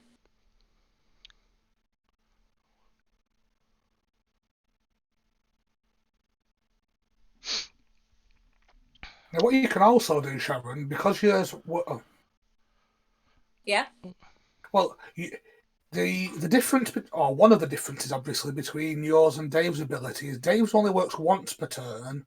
Yours works whenever you do it. So, should you want to at some point, you could advance the Pharos, which would also gain you a credit. And if at some point you have the spare credits and clicks to then notch it up to 3 advancements, that's when it gets the extra strength. Right, okay. Oh, I should have done that, shouldn't I? I'm running Matt Damon. Matt Damon. So you've installed a double echelon, highly unorthodox, but I'll allow it. That'll make it free. 1 credit to break. A credit to break. It's investment in running this one flipping server again and again. That's my plan. There is some method to your madness for sure. Yeah, that's true. I'll take a tag, please. Then fire unbroken. I'll take a tag, please. And then I'll pass the ice. And then continue to the next one. And then I'll break that. And I'll pass the ice. I mean, it's not bad as a thing goes, really. Oh, I thought it was going to be. Oh my.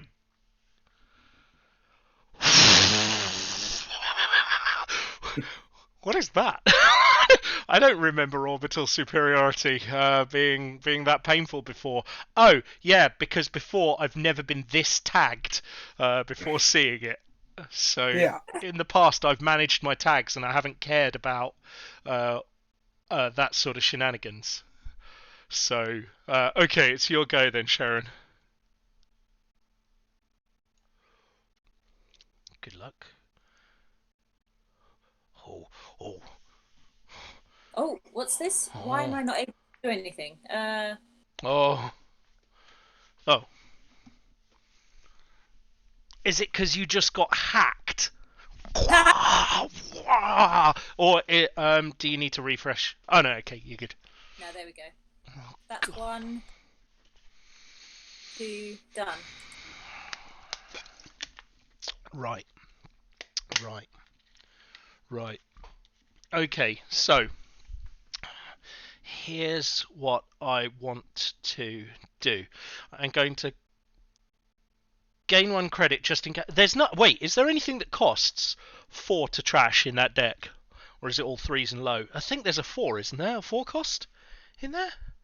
I don't remember. I'm going to draw 2 cards to act as ablative armor just in case. Oh no. There is 1 4-cost card that you've already trashed. Okay. Everything else costs 2 or 3 to trash. In that case, I'm going to... Unless you want to use... you haven't got Carnivore yet. So no. You can't Carnivore it. I'll draw those 2 as ablative armor. I'll run, because if that is an Urtica Cipher there, I should be able to take it fully to the face right now without too much consequence. And if I've got through 1 Urtica Cipher, it means that I can just hit that server as much as I like after this point, I think. So, fully break Ballista. Then, continue to encounter ice. Then, take a tag. Then, let the unbroken subroutines fire. Wait, did you fire the unbroken subroutines, Sharon? Just said continue to encounter ice. Oh no, that was me. Let me take this back because I'm 1 click down. I'm 1 tag down, aren't I? Well, sure, but that doesn't make results. No, you know what? Let me tick up another tag, and I'll just continue to encounter ice. Right then, break that using that in the run. Then I'm on pass ice. Okay, cool. Now, hit me with the damage. It is Urtica Cipher. Yay! Cool. Okay, sure.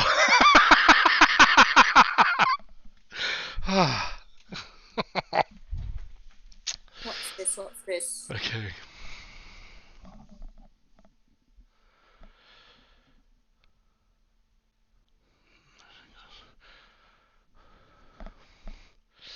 Yeah, that Pharos is going to be tough to break now. Cripes. Yeah.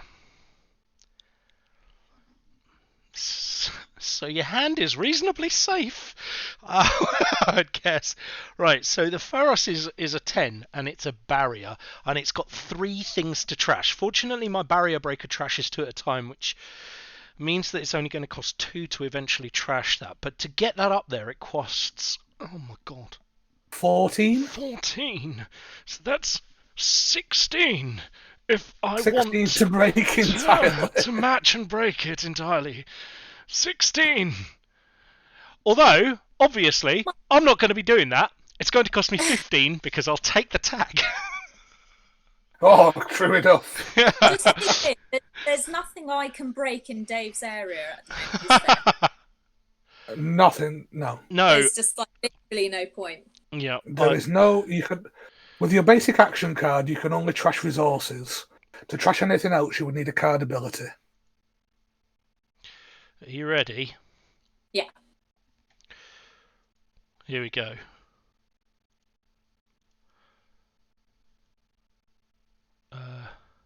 And now I do click continue to encounter ice now, don't I? Yes, yeah. Continue to encounter ice, and then I get to choose to take a tag, and then I indicate let the unbroken subroutines fire. So you fire them all. I take a tag, and now it's past the ice. Continue to encounter the next one, and then use the virus counter. I break it using the virus counter, and then I indicate what I want to do, which is no further action. So you say, get in there.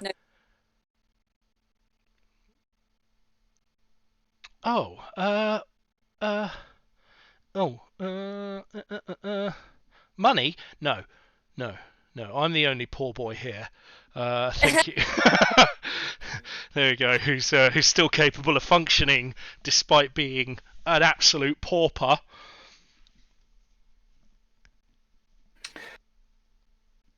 Actually, sure what to do here. I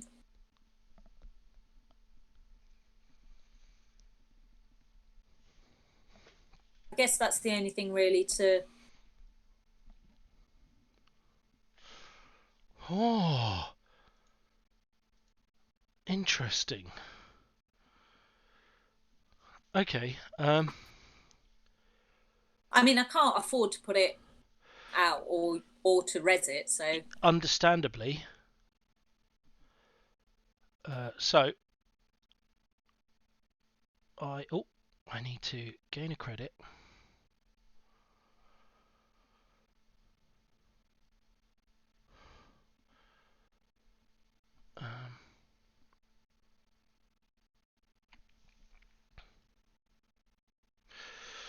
Make your decisions. Cool. Then I will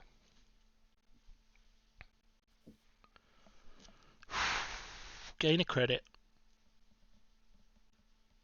No, I don't know about trashing ice to install new ice, or I probably do, but I've forgotten.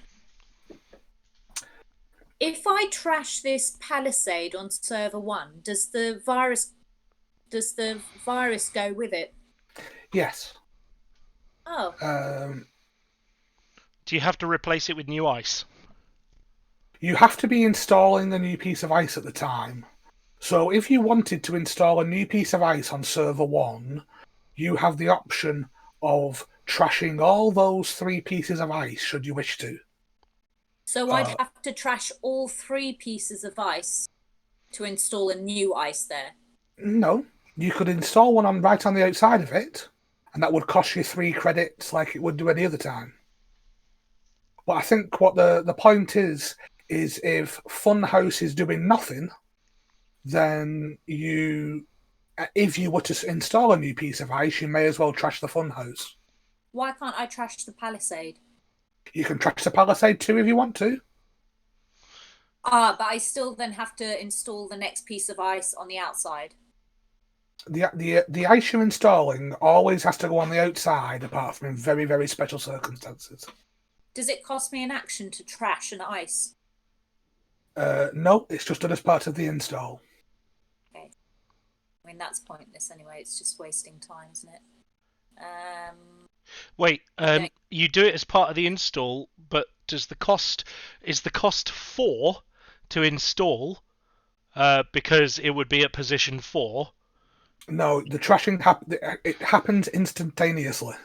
Gotcha. So you trash the ice that you don't want anymore. So if you're going to trash the Funhouse too, trash that. And then you put the new ice on the outside. Right, okay. And then... Cool. So that saves you a bunch of credits. Program or piece of hardware? I have 2 pieces of hardware.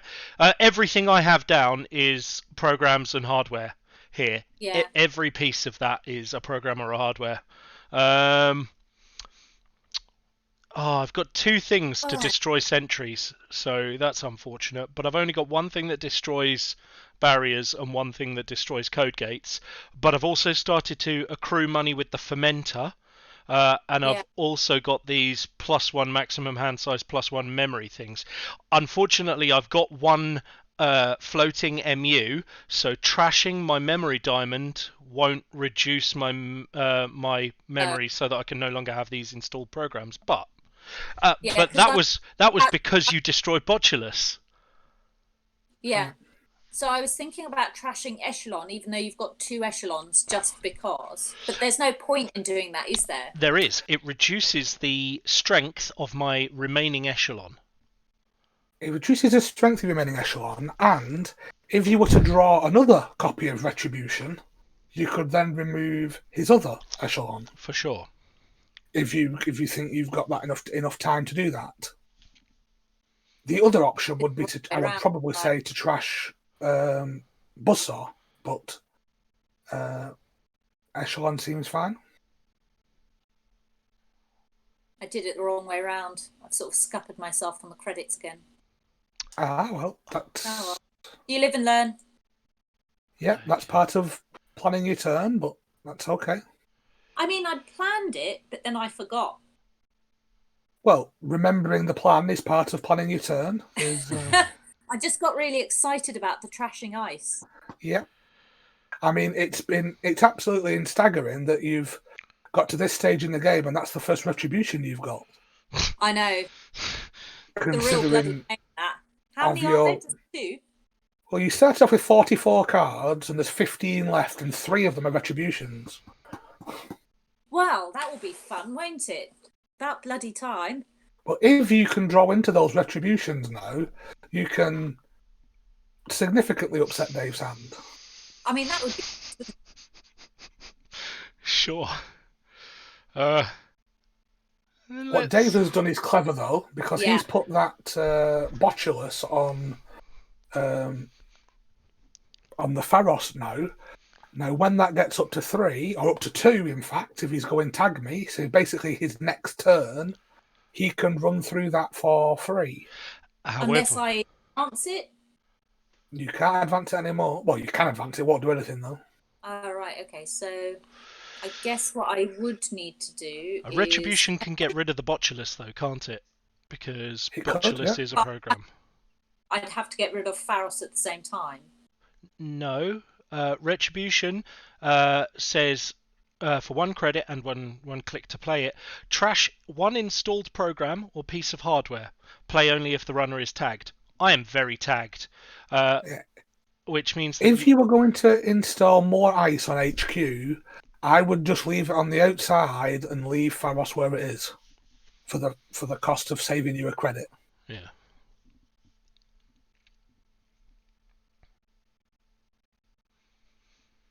Because at least it means that he needs 2 virus counters to break it, which means he can only run every other turn at most. Okay. He can run the next turn. He can, because now he's... Matter. He absolutely will run the next turn, I think. So, just think very carefully about this.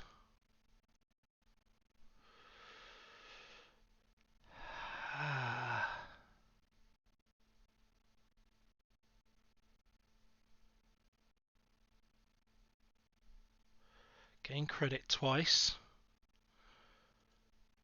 Play Docklands Rig. Overclock. Nice. Run HQ.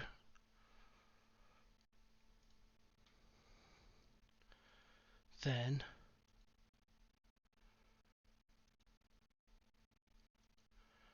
delete those. Fire unbroken subroutines.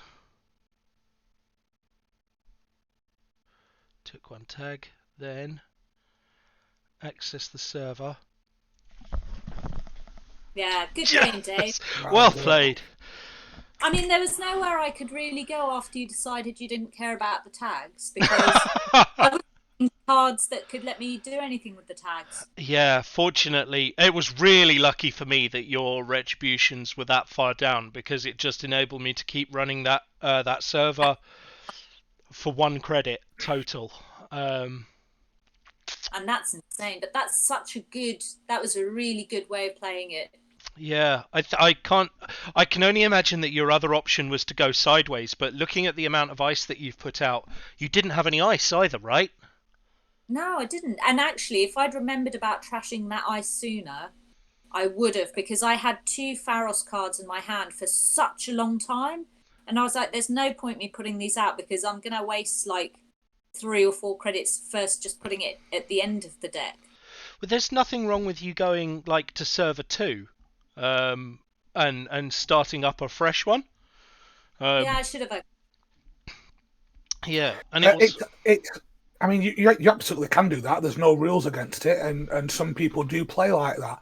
The majority of people would usually stick with one remote server, though, in this style of deck. Is there a benefit to that? Well, it's just basically centralising all your attention in one place. If you've got one secure or virtually secure server, you can do multiple things behind it easier than 2 porous servers. But if you've paid credits to res into that server, right? Res that ice. So if you then find an answer later on for the things that are allowing someone to easily run that server, because it's essentially no longer secure, right? Like if I can get through that for 1 credit, that's not secured.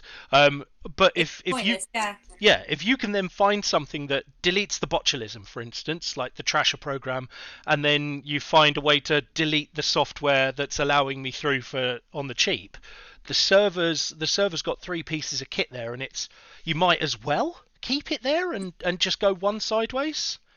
Yeah. Is it more economical, or? I mean, it takes all kinds. Sure. If things had worked out slightly differently, the retributions had come out. You might have wanted to take the botulus off the palisade, or you might want to leave that there, because it limits your memory then on where you're going to put another botulus, say. Yeah.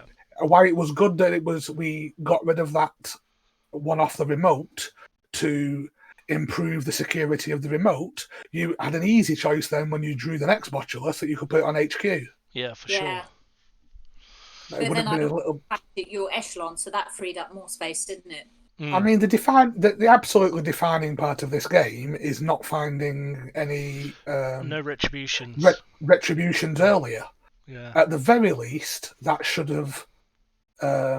When Dave decided to go tag me, it should put him at a much bigger disadvantage than it did, because you should have you could have trashed his cleaver, you could have trashed his botuluses, and then suddenly he's running out of options, or he's having to pay for more options. As it was, fortune favours the brave sometimes. He was able to stop you doing anything. Stop you doing anything, and no, it was really wise. Run away with it. I think cracking out the clearing houses really early as well helped, like very early.